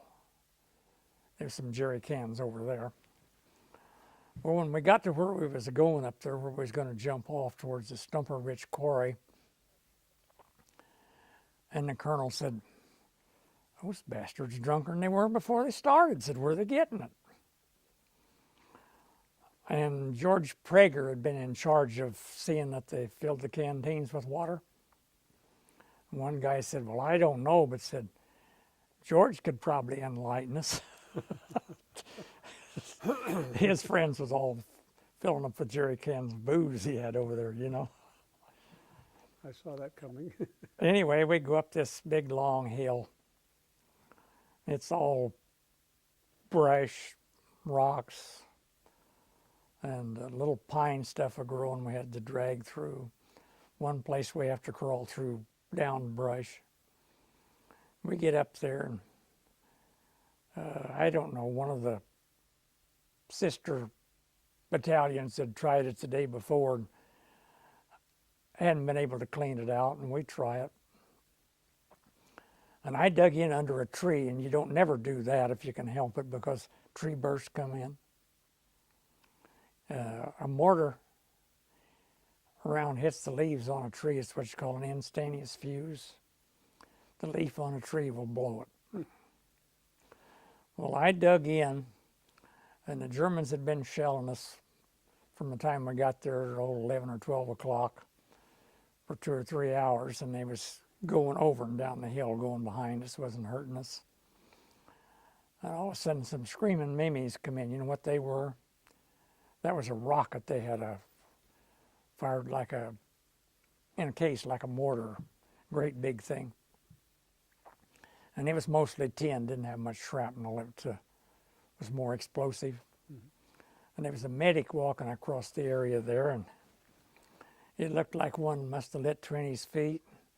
And he just went up real easy, seemed like. I'm watching him. And he went up twice his height, I would guess, and turned over a couple of times and come down hard. And I crawled over to where he was and couldn't find any blood or anything. He's conscious. And he was knocked just plumb silly. He's saying stuff like, "I think I'd feel better if I had something to eat." And I scratched out a hole right there beside him and rolled him into it. And I had just started carrying down logs and stuff to cover my hole, so to protect from tree bursts. I just got him in there and went back to mine.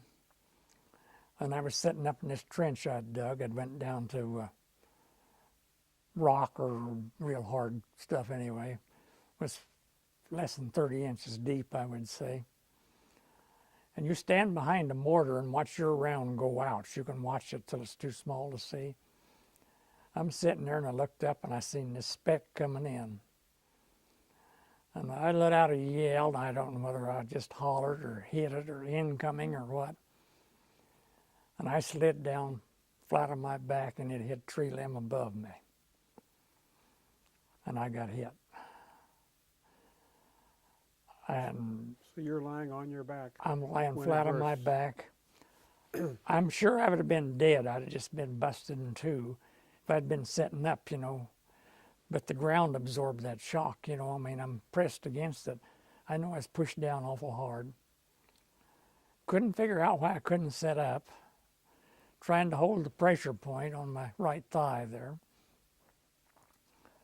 And hollered for a medic and hollered for the squad sergeant, told him I was hit. And another medic come running up, not our company medic. And he split my pants leg open. I said, "Do I need a tourniquet?" And he said, "No, there's no blood. But you got a hole about the size maybe of a silver dollar right through. And shrapnel sometimes," they told me later, "a bullet never. But shrapnel sometimes will cuff the ends of the veins back inside, and it's hot and it will seal it off." They're cauterized by the... I cauterized by it the and cuffed the shrapnel veins itself. in. Holy And the mackerel. docs told me that's why I wasn't dead in 1 minute. A miracle. Yeah, I was. And they laid it right on us. And Cannon Company did too, they discovered later. We lost over 50% of the company. In that one attack, the one mortar attack? The what? That one attack, artillery attack, mortar? Yeah, Yeah. Cannon Company, 50% of the company, our company. That's what they call friendly fire. Yes. Unfriendly, friendly. Mhm. Yes. So anyway, I'm laying there, I can't get out of this hole, and I finally the company picked up and ran. That's all they could do, what was left of them. And there's a lot of yelling going on around me, I hear it. As my squad go running back, they stopped a second and told me they'd be back for me. And it was, this was March the 14th, I figured, and possibly the 15th, but I was sure it was the 14th. And it was mid-afternoon, I thought. The sun was up pretty high. When I got to aid station, I've forgotten, but I think it was 1 o'clock in the morning, 1 or 3, somewhere So in they there. did come back for you? They did come back for me. And they tried making a litter out of field jackets and a couple of rifles.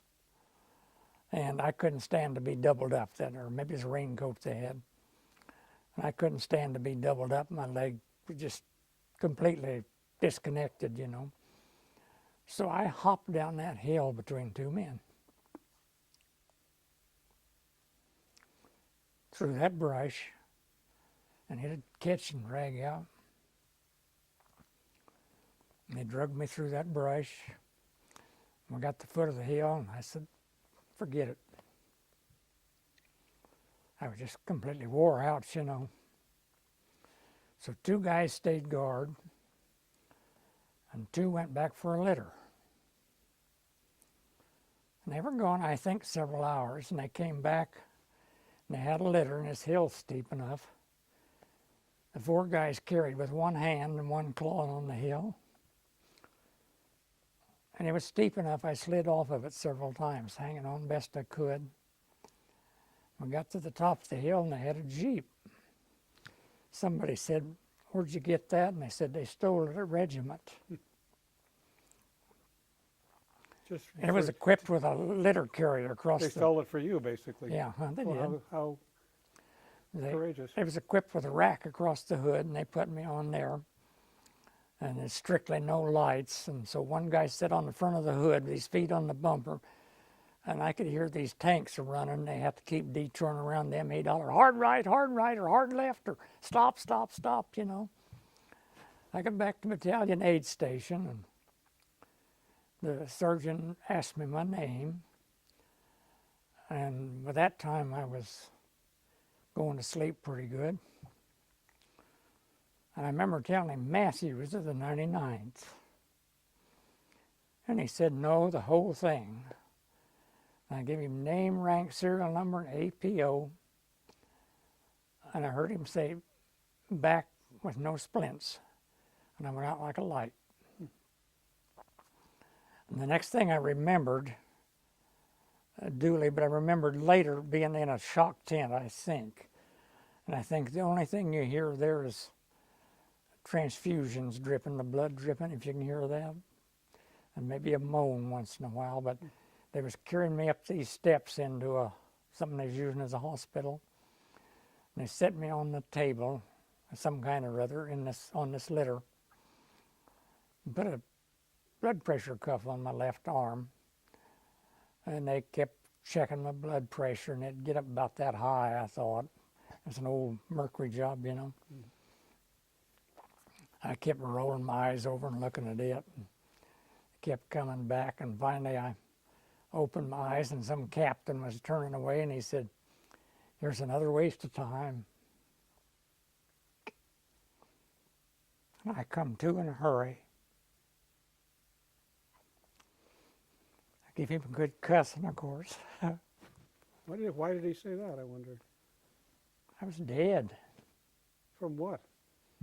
From the loss of all of the blood? Yeah. Or- Mhm. Wow. But anyway, he come back and he said, you're lucky, I got a little time to waste. And pretty soon he come back with a great big old syringe, and looked to me like there was a green fluid in it.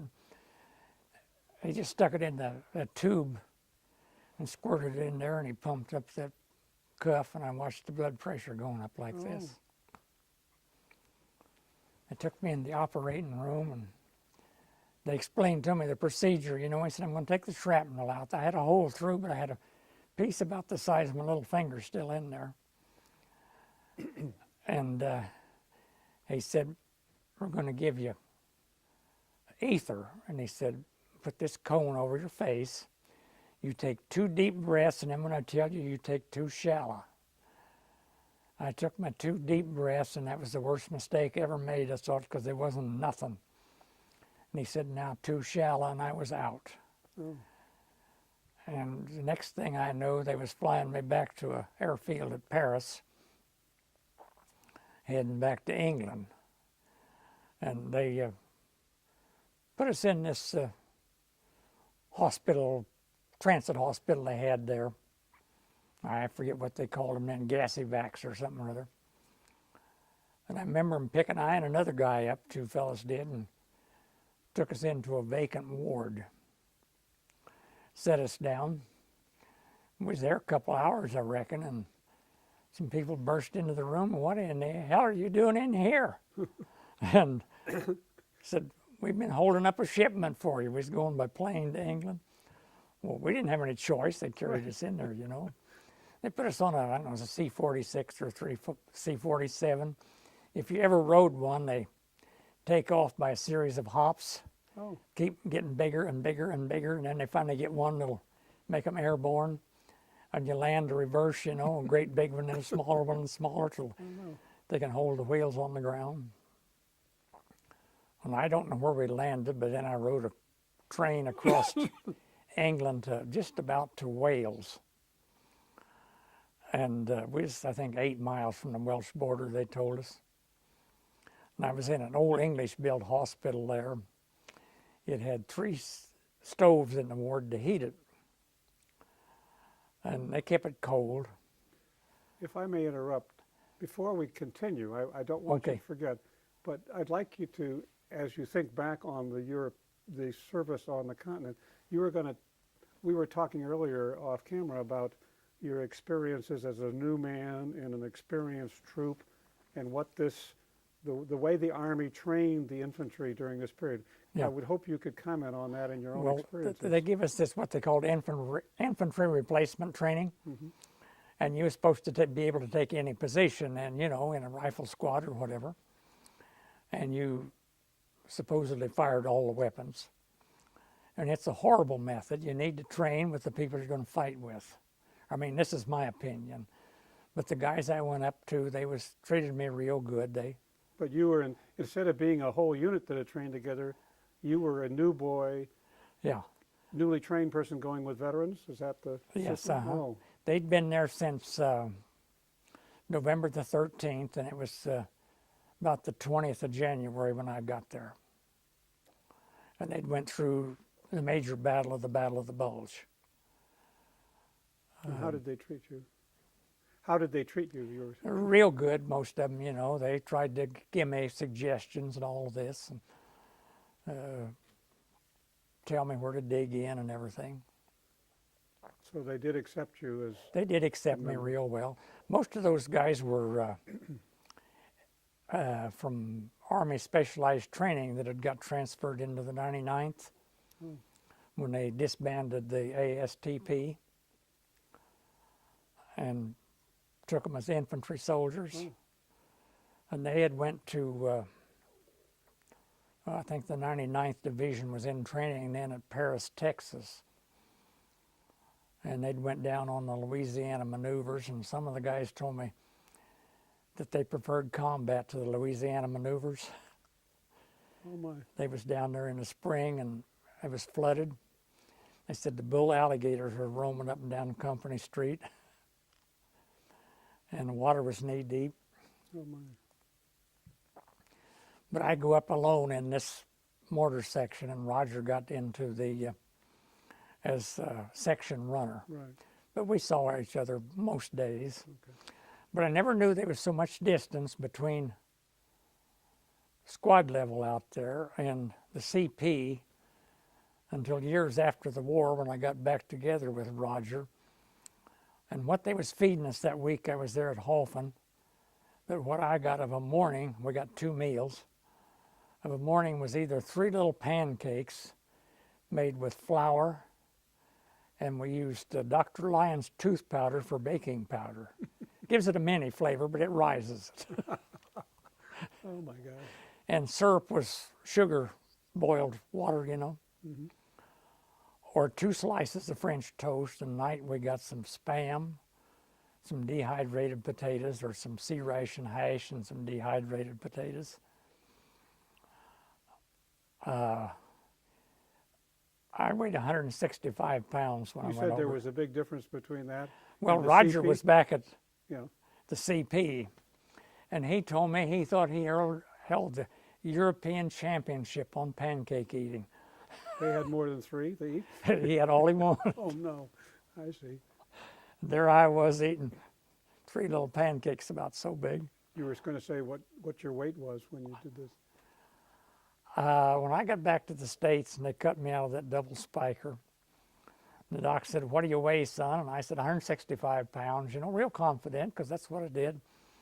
And he looked me over laying there in a half shell, and he said, "I'll tell you what I'm going to do." He said, "I'm going to give you the benefit of the doubt. I'm going to put you down to 120. Oh, my. Well, before we get that far, I interrupted you when you were just at that hospital near the Welsh border. Yeah. So why don't you start there about what happened? Okay, we're there, and they took me in the first morning. I was one of the quick patients, but they told me, said, "Don't worry about dying. We've never lost a battlefield patient if they got back this far." And they took me in and cut the cast off of me that I was in. And they had me about halfway knocked out, sleeping pill and all. And this sergeant started up here with the cast cutters going down, and he got down about here. And I said, "Hey, take it easy. There's a wound down there." And he kept going, and I started cussing him, and they hit that needle and put me out. But when I come to that night, my right leg was stretched out over the side of the bed and up like this. That was that, your feet elevated, bed rest. But I could see this metal clevis thing down there at my knee, and they had put a towel over a bath towel over my leg to keep it from getting too cold. And I laid there and idly wondered, how in the hell does that thing hang onto my knee? Well, the next morning I discovered there was what you call a Kirchner wire drilled right through, and attached to that. Well, Kirchner wire driven through the bones in your body? Yeah, they drilled it right through just above the knee joint. Supposedly, mine went down through the joint and got infected. Oh, no. But anyway, I had osteomyelitis so bad that the personnel would come down the aisle and they'd get to the foreside and they said, "It ain't that we don't like you, it's that we just can't stand you." I smelled so bad, bone rotting away there, And they was giving me penicillin shots around the clock. And they finally, my temp was up there. They thought I'd be brain damaged. Probably am, but, or die, They put a rubber sheet under me, and they'd taken, I don't know how much penicillin they put in a 1,000 cc flask, filled it with sterile water, and I had a tube there with a clamp on it just dripping in that wound, and catch it with this rubber sheet. And it was supposed to last 8 hours, and it was cold, And probably after about 6 hours, I couldn't stand it no more, and I'd reach up, and it wouldn't hurt nothing if I opened it just a little. Pretty soon I'd give it another turn, Empty it out, and I'd come back. We thought it would last 8 hours. It must have ran too fast, nurse.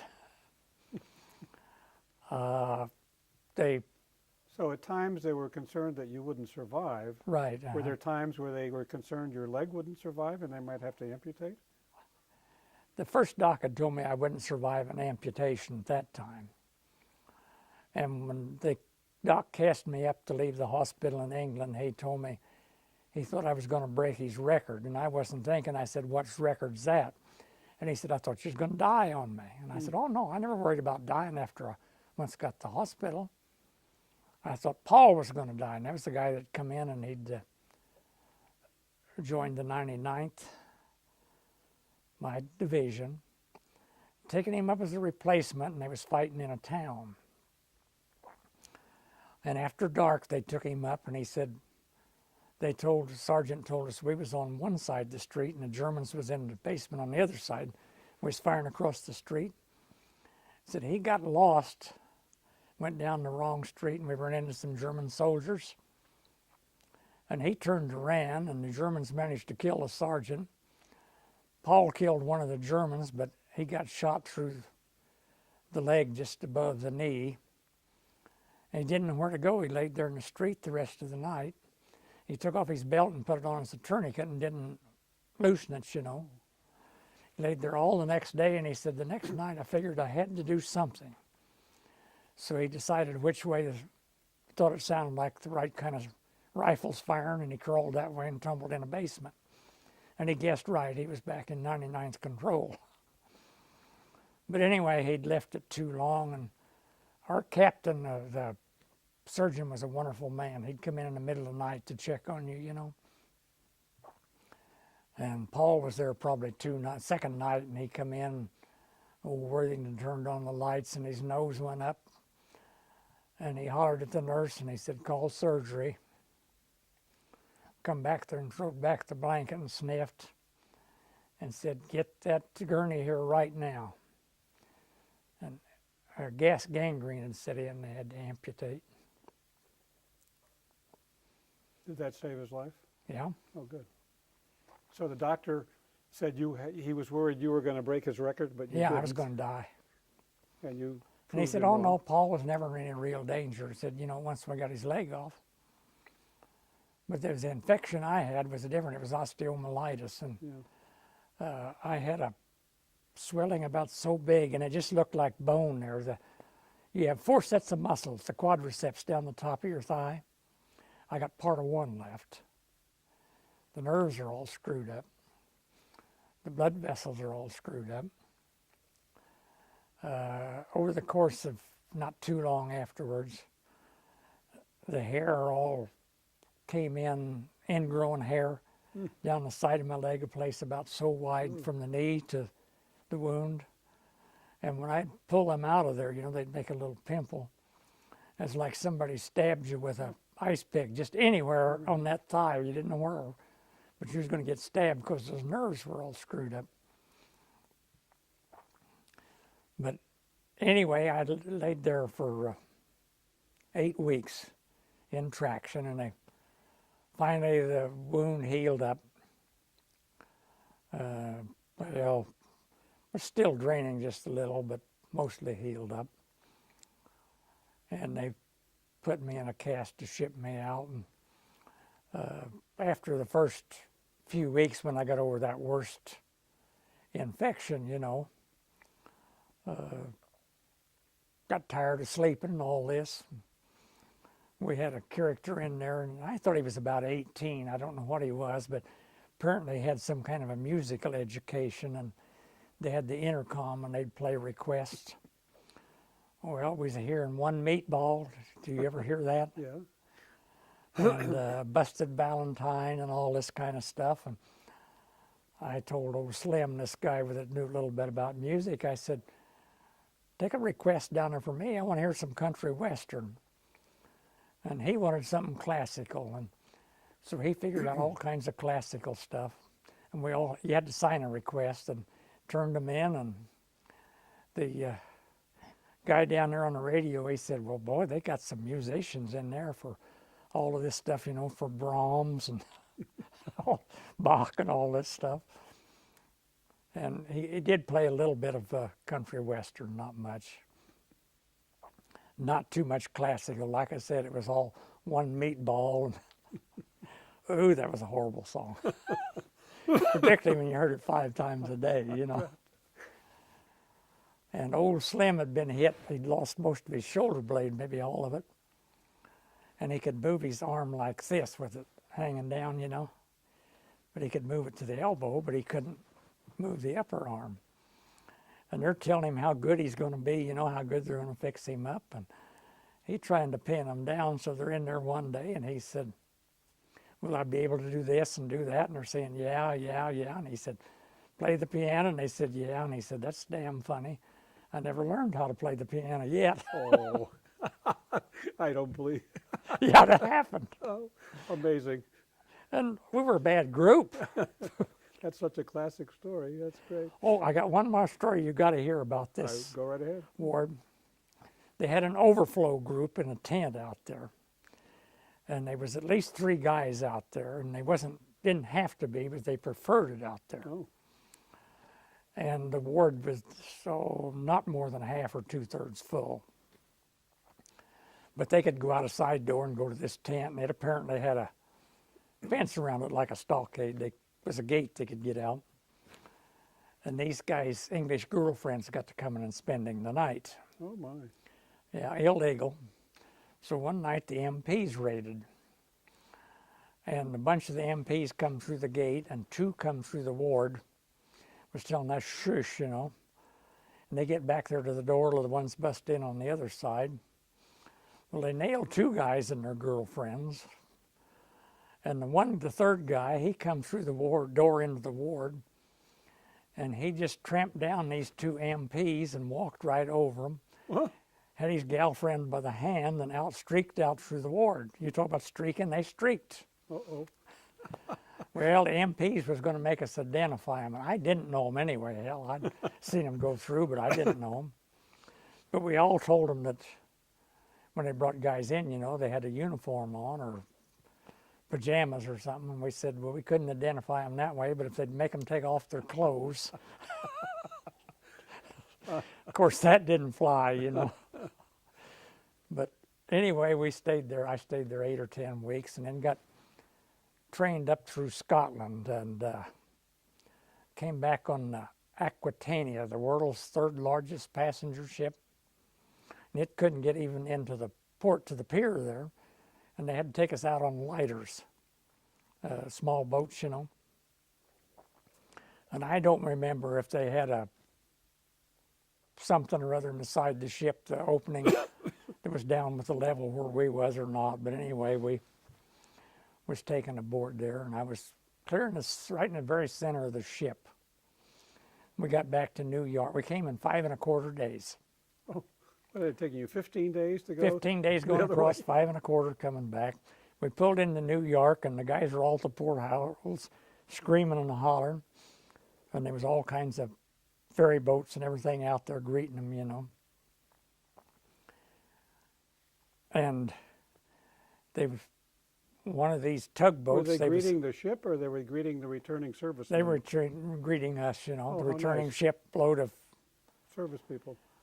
and there was a whack out there on a ferry boat doing a strip, Up, up, up. and they wouldn't even get me to a porthole, Oh. carry me. How mean. Yeah. And all them guys describing it, you know, they'd turn around and holler at me and then look again. But anyway, we wound up at Halloran General Hospital Where is that located? in New York City, somewhere there. And it was a hospital where they shipped you to all places. And, Now, is this late 1945? no, this was, that would have been early June Oh, 45. that early, okay. So the war is still going on in the Pacific? Still going on in the Pacific. Okay. But it ended in, May the 2nd or something rather in Europe. Right. Anyway, why, they loaded up 600 orthopedic patients and put them on a train, and we headed out, and then they told us we were headed for Bruns General Hospital in Santa Fe, New Mexico. And as somebody said, there ain't no such place. And it was about that bad. It was an old TB hospital. And we got there, we didn't even have a surgeon. And after several days, some doctor come in, introduced himself, and he said, I'm just a temporary, he said, I'm a baby specialist, but I'm here to fill in till you get your orthopedic surgeon and the group here, you know. And a few days later, the nurse told us we had Major so-and-so. And I said, who in the hell's that? And she said, he is one of the best bone surgeons in the U.S. And before I left her, I said, God help the U.S., we has got a problem, you know. Anyway, my leg had kind of knitted together a little bit, and it was like taking 2 2x4s and separating them an inch, say, or an inch and a half, and then taking a 4-inch block on the back side and spiking through. Well, you know how much strength that'd have, but it did hold it in line. Well, I had this stiff knee that had had the infection in and been in traction and in a cast, and they had a major come through, and he was going to get everybody out of bed. That's a wonderful sentiment, and I agree with it, but he was going to bend my knee. And that didn't work. I told him it wouldn't, and he throwed his weight on it. And I heard it snap, and I kicked him off and told him he'd broke my leg, and he said, "Nonsense, you're just yellow." And he left, and I went back to bed, and we laid down on the bed, and boy, I could see that leg shorten up every day, and it got out of line, you know, it wasn't straight no more. And I'm a holler, and I finally got somebody to fake the doc's signature on an x-ray order, and they brought the portable in there and x-rayed my leg. Well, they had rounds every Saturday, and I look at it, but the docs don't because they hadn't ordered any x-ray. And it's no doubt, you know, it had shifted way over out of line. So finally, this surgeon told me he was going to give me a bone graft. And he went in there, and all he did was cut it in two and took me back to bed, put me in traction, and put a lot of weights pulling all directions. And I didn't have any hot shrapnel to cuff the veins in or anything. That all pulled open. I had 2 cotton-felted mattresses on that bed. And the guy next to me was a bed patient too, and he said, "I heard liquid running." And he looked between the beds. He told me the next day this, you know. And he said, "I couldn't see nothing. I thought maybe you had a water pitcher hid out in your table or something." He said, "I finally got my head under the bed, and there was blood running through so fast you could hear it hit the floor." Ooh. He hollered for the nurse, and the ward man come running and went and got a tourniquet and put on me, and he got the nurse. And they dumped, I think, 5,000 cc's of blood in me that afternoon. That's all you hold. And they put me in this skin traction, and you never heard of that, and I never did before or since. They shaved my leg 10,000 times, 5,000 against the grain, you know.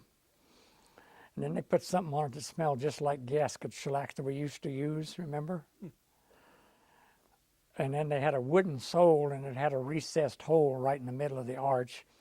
There was a rope knotted there and went out through a pulley over the foot of the bed, and they had 15 pounds of BBs in there. Well, this is New Mexico, and this is late summer, and it's hot, and no air conditioning. And first full day I'm on fire, and the second day that turned to one water blister, and all turned loose and slid off on the floor. And them BBs, I could hear them bouncing all over. The nurse did too. She come out of the station and looked at all of that mess and said, "What on earth are we ever going to do with you?" and turned around and walked away. What? Oh, no. So they come put me in what they called shoe traction. And all it did, it pulled my toes down, and I couldn't stand that, so I'd slide down against the foot of the bed and rest my foot up and go back up. And they was going to bend this leg, you know, get it in shape. That's before the doc gave me the operation. And so I got ahead of myself a little there. And they had me in a framework there that had this cloth, like a hammock in it, that a leg rested in. And they had this pad against the side of my leg fastened on there. You could screw it in. They was going to move it a little every day. Well, all it did, you're in a loose hammock thing. Well, all it did, slide it over. So I screwed it clear in, and I'd try to lunge against it and break my leg and couldn't do it. All I could do was black out. I would think so. And I was feeling pretty low, I'll tell you. Well, anyway, finally he operated, you know, and cut it in two, and had osteomyelitis again and a broken leg again. Anyway, it finally knitted up, and they got the osteomyelitis under control. He went in and gave me a bone graft. And 2 weeks they took an x-ray, and it began to look like milk in there, you know, in between them two ends of the bone. And 6 weeks they made a brace for me, a long leg brace. Didn't have any knee joint. But I walked on a ring on my hip bone there, and I had down there, and it had a pin thing through the heel of my shoe, and my heel was about that far out of the shoe. And the brace maker got the brace made, and they told me they didn't have a pair of shoes that would fit me. me. And I gave the nurse a $20 bill and sent her downtown, and she bought me a pair of shoes. Gosh. And I left there, still a bed patient. They wouldn't let me wear it out of there. And carrying this brace. And they put me on a litter and took me over to Lamy. The Santa Fe, Atchison to Pekin Santa Fe doesn't go through Santa Fe, it goes through Lamy, 4 miles away. Okay. So they took me over there, and at midnight, 11 o'clock at night, they put me on this train. I had 2 attendants, and they were drunk. They'd been in Mexico and come back with a barracks bag full of tequila. And the porter and the conductor removed a window. You can't take a litter aboard, it will make the turn. Right. They took out this window and took me in this compartment I had. And the porter took care of me for 3 days or whatever it took, close to that, to Galesburg, up to Mayo General. Oh. That was the name of the Army hospital there. We got there in the middle of the night, and they reversed the process, removed the window and set me out on the platform, and the train drove away. And I'm on a litter laying on the platform. There's a night light in the station, and there ain't nobody there. What? And I don't know whether it was just dew or mist and a little rain, but I had a blanket and pajamas, and I thought daylight come, I'll roll over at the door. I think we need another tape. Okay. Give you a chance to catch your breath. Okay, you're in the mist in Galesburg. Oh my. You were talking about the fact that you had been left at the station on the transfer from Texas to Illinois. I'd like to go back a step. How did it come about that you were moving from the hospital in the Southwest to the hospital in Illinois? Well, I'd had several transfers, but wasn't carried through, you know. The only way you could get a transfer was for, unless it was specialized treatment, was for humanitarian reasons. And the reason we gave was so my folks could visit me. And it'd go through, just get some politician, any congressman can get it done for you. But then it'd always get blocked, and they'd say I wasn't able to travel or something or other. And I'd say, well, you shipped me how many thousand miles to get me here? Now I've regressed. I can't travel 2,000 miles to get home or less, you know. But anyway, it hung there, and they really gave me a hard time over it. And I finally wrote to Senator Brooks, and I made charges against the hospital, and I could have proved every one of them. I had the witnesses. Several guys that had got some real bad treatments, you know. I mean, it really hurt them. And old Curly Brooks got up on the floor of the Senate and asked for a senatorial investigation of the hospital. Ooh. Mm-hmm. And, of course, the medical corps told him that it wouldn't be necessary because it was surplus to their needs and they were going to close it anyway. But we still had a set of, an allied military group of doctors that went through and gave every one of us a physical, and we got a chest x-ray. And then the IGs came. And by this time, old Curly had worked on the Surgeon General, and I had orders. They had 10 days to have me on transportation to Mayo General at Galesburg, Illinois. And I wasn't about to foul that up. But anyway, these IGs come through, and it was just normal. They talked, you know, come through the ward and went down the line, and it's a captain, and he's got, I think, a sergeant for a stenographer, you know, taking it down. Anybody got any complaints, anything at all, you know? And so I said, no, sir, no complaints at all. Well, he knew he was looking for her, but he left, and about an hour later, here come a major. And he stopped up at the front, and the nurse pointed at me, you know? And he come back there and asked me, did I have any complaints? I would be protected. I said, no, sir, I had nothing to say. And he left, and pretty soon here come a colonel. Whoa. And he promised me the moon and $2 and anything he could think of. And I said, no, sir. Because it was getting closer every day, you know. And it was that 10th day at 11 o'clock at night when they took me over to Lamy. They had 10 days to get me on transportation.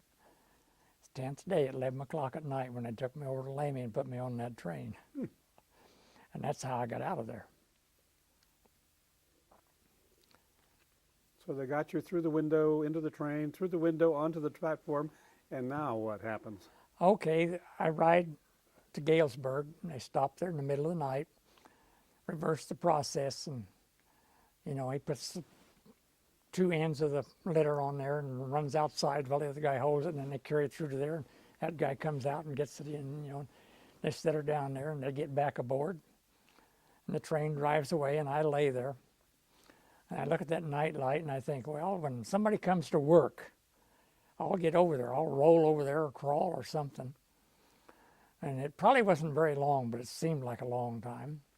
And I seen headlights come flashing up there. And two guys got out, and they had a flashlight, and they come down the line there hollering. So I hollered back. They come down there and shined the light on me, and they said, are you the patient? And I looked around, didn't see nobody else, so I said, yeah. So they put me in their ambulance and took me out to the hospital. And they put me in a bed. The next morning they carried me breakfast. Nurse come around after breakfast, and I said, how do I get a pass out of here? And she said, you don't get a pass out of here if you have to eat breakfast in bed. Said you have to go down to the mess hall. Well, I had taken a practice swing or two with that long leg brace down at Bruns, but not officially, you know. And I said, well, when I get cleaned up here, then you point me in the right direction, and I'll be there in time for lunch, wherever it is. But I never went after about once or twice. I'd go down to the PX and eat my meals. It was lots closer. I wouldn't get up and make my bed. I'd come back once from a weekend pass, and they wouldn't let me in the ward. Somebody had carried in these little crawly creatures, you know. Oh. They was spraying everything with kerosene. So they sent me down to another ward, and the only room they had, only bed they had was the private room. Oh. So I had it made, you know. I'd go down and drink ice cream soda for breakfast, and stuff like that. And mostly I just went home, come back to sign the payroll, and go home again. And How would you get home? Were your parents picking you up? Or? no, I don't know, 135 miles maybe from Galesburg. I'd get on the bus and ride the Greyhound, right to Springfield. So you were that mobile now? Yeah, I was that mobile. I talked the doc into that pass that first day, and he said no, you know, and I said, I'm going home in the morning. So he wrote a pass, and I went down to the bus depot, took a taxi down there.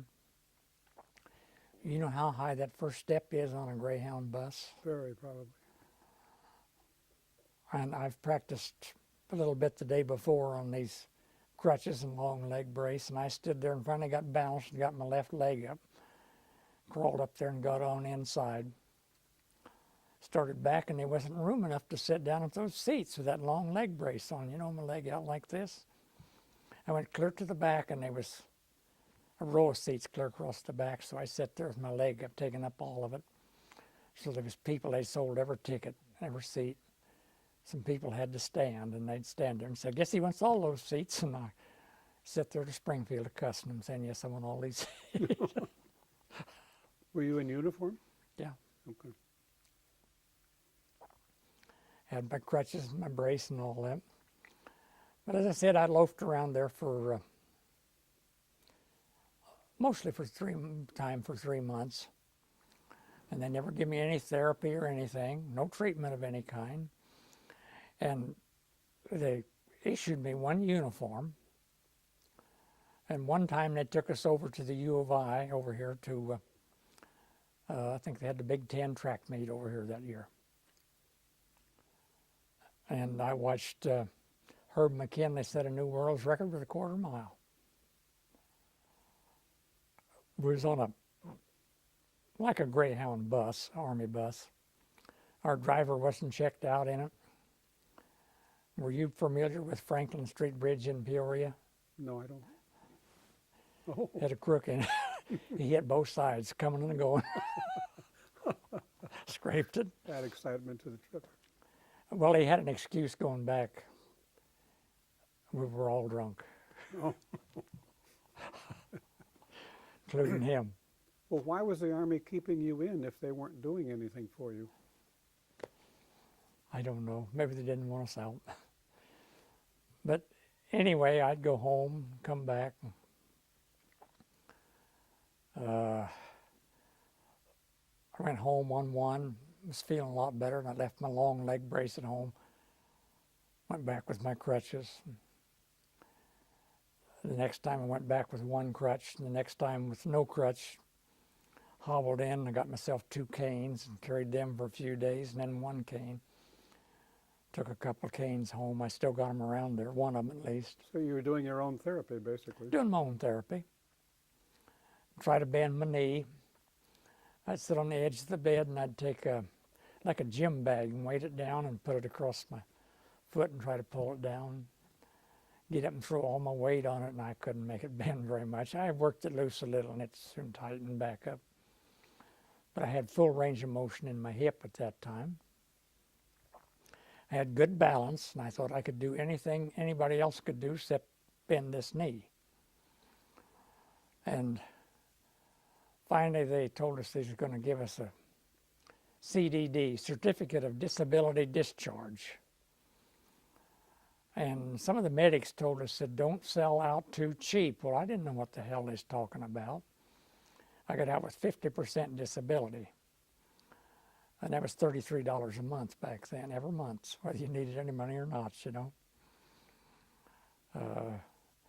But they lined us all up and went down to this place where they were having an interview for the CDD. And this guy comes out, and they told him they'd looked at the papers and how they had them stacked up. And he called my name. I went in next and reported, and I'd even forgotten how, you know, but Matthews, Private Wesley D., serial number reporting for, as ordered, sir.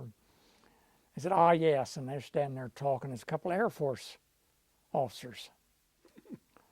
And they're talking about horse racing and girls and all of this and getting drunk. And finally they looked around down there again and said, Private and I said, Matthews, and they said, Private Matthews, that it is the decision of this board to grant you a CDD, if that's okay with you.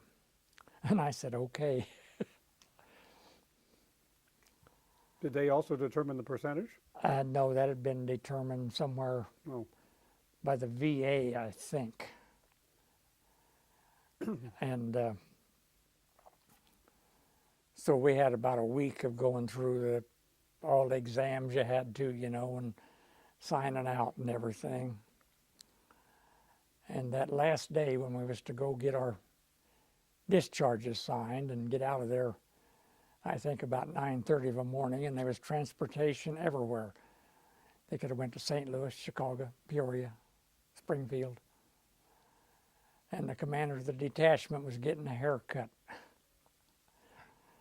And the time he got back and signed the discharges, everything had gone through and there was nothing till night. And I took mine and called a cab and went out to the edge of town, to the Y. Stood there thumbing either way. People said, which way you want to go? And I said, I don't give a damn. Peoria's fine, Springfield's fine, better. And I got a ride down to Lewiston, and then I thumbed a guy with one of these trucks. He was servicing cigarette machines. And he said, I'm going to Springfield, but it's a long route. He said, I'm going through Lincoln, and then Clinton, then back to Springfield, another stop or two. But he said, I'll take you there. And he took me right to the bus station. I called my aunt. There wasn't any phone service down to the place where my folks lived. She come got me and took me home. And I had swore the day after I got home from the service I was going to go fishing. And the old North Fork, a mile from me down there at Roby, was clear bank full. You couldn't even get to it to go fishing, but I went down one on the other side, and the BO had this little spur line that ran from Springfield to Decatur, and they had a water tower there for those steam trains, and there was a box down there where the pump was. And I went down and sat on that and throwed my line in, didn't even bait it, I don't think, and it washed into the bank, and I sat there and fished. 2 years later, you lived up to that promise you had kept all those years. So that was your homecoming.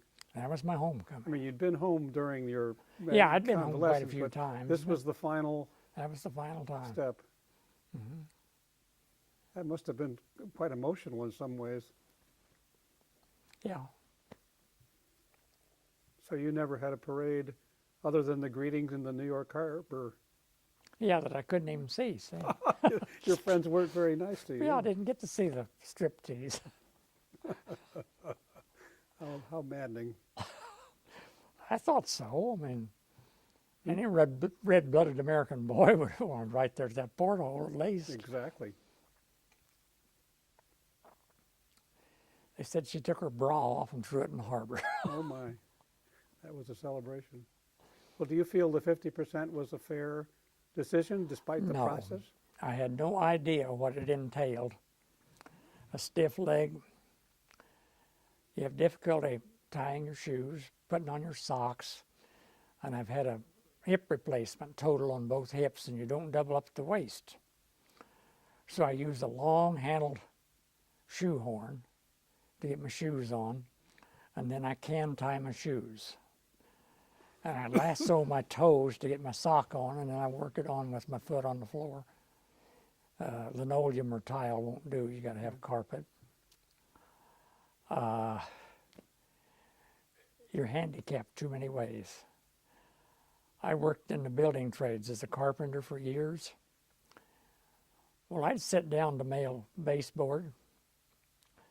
Fine, I could do that. Get in the corner. I'd nail left-handed.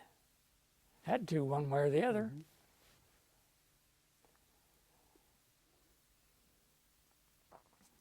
You go up a ladder, you go up your left foot first, you come down your right foot first, you know, one rung at a time, and then bring the other down. That's the same way you go up and down stairs. And to begin with, I could do pretty good, but now I definitely want a rail to go up and down the stairs. Understand. And I turn sideways so that the one heel can be back behind the other, because if I go straight off, I can't bend my knee good enough and fast enough, my left one, to keep up with my body going down. No, I should have went out on 60 or 80%, but they didn't tell us those things. In fact, didn't give you any help at all, except what little medical personnel had warned us, and you know, they probably did what they thought they could for us, but you couldn't vision how much it was going to handicap you. Right. But I got by and I earned a living. Has a doctor that you've seen since then ever told you what they might have done better while they had you in Wales, in England, or in Texas, or did they pretty much do what they could have done? Well, I think that they pretty well done what they should have done in Europe, but they should have done more therapy on my knee here.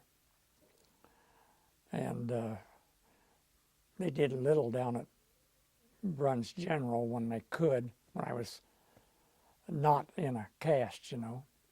But they done nothing up at Galesburg. It just vegetated there. Right.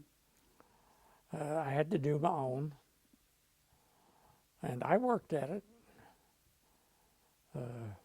Otherwise, you wouldn't have been able to get home. My dream when I was young was I was going to run the world's first 4-minute mile.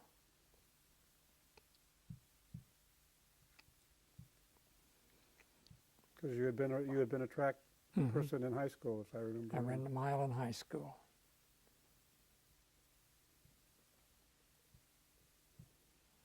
I think I might have made it. My gosh, how exciting that would have been. As you think back, are there any other things that you'd like to talk about from this experience? Oh, just, well, like Walter Reed up there. That's nothing new. These guys from Iraq going up there, you know, it's so bad. There's always been Army hospitals like that. That's half Congress's fault or more. They're not appropriating the money. They're not overseeing it. And maybe the Surgeon General has some fault too. But you get any bureaucracy, I don't care what it is, government, big corporation, whatever, you're going to have people that slack off, always. Mm-hmm. And you got that down there in the front line, you got that everywhere. And I think they should train as units and not individuals like we did in the latter part of World War II there. And General McNair, what was he, a 3-star, 4-star? He decided that that Sherman tank would get us clear through the war. They didn't need to make any changes. And you know what they called him in Europe? Tell me. The Ronson, guaranteed delight every time. We figured it took 3 Sherman tanks to knock out 1 German Panther. If they were lucky. If they were lucky. We had that little old 75 millimeter on there that was a lightweight job. It wasn't even high velocity. They finally put 76s on some of them. That was just this high velocity job. And on the TDs, they put a 90 millimeter finally, and that would do the job. The Germans used that 88 on the Tiger tank, and everybody always said they was attacked by a Tiger tank. There weren't that many of them during the Bulge, but they all looked big when you was down on the ground. Mm-hmm. A bazooka, that first bazooka was not guaranteed to knock them out. The larger size that they came up with later did real good hitting them on the sidewall, but not on the fronts. This depleted uranium that they use for the rounds anymore for armor piercing will go through about anything, I think. Might have went through one of the old battleships. It went right on through, you know. It was a little slim core. I didn't realize that. And it goes through. In listening to your telling about some of the incidents, the one thing that strikes someone who has never been there is the fact that you accepted so readily, at least in telling, the danger you were in. In other words, you were telling stories about firefight as if that was sort of not drinking, but just, you know, an exchange of pleasantries. And not pleasantries, but, you know, an exchange of insults. Well, it was probably exchange of everything from 30 caliber on up to heavy weapons. To the listener, it sounded I see, okay. more innocuous than that. In fact, it was horrendously dangerous. I didn't realize that. No. But I realized that my point is that as a veteran, yeah, this is probably the way you look back. This yeah, is something you just lived with and yeah, accepted. And that's I've heard impressive. Civilians say, a guy would tell him he had 2 Purple Hearts and he was in one battle. And they said, well, how's that possible? Well, the Battle of the Bulge lasted 5 weeks. It was entirely possible. Sure.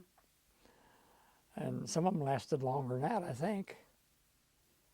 I assume some of your colleagues who had minor wounds were sent back and then came back to the front lines after their We had healed. guys that got hit in a minor circumstance, maybe even a broken arm, and never left the line. Really, they was treated and went back up. Well, Most guys don't want to leave the outfit, most of them. Exactly.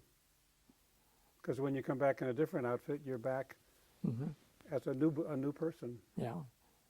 Well, you're letting down the guys that are there. Well, But I know that no matter how good I am with the English language and how well you understand it, there ain't no way I can tell you. I understand.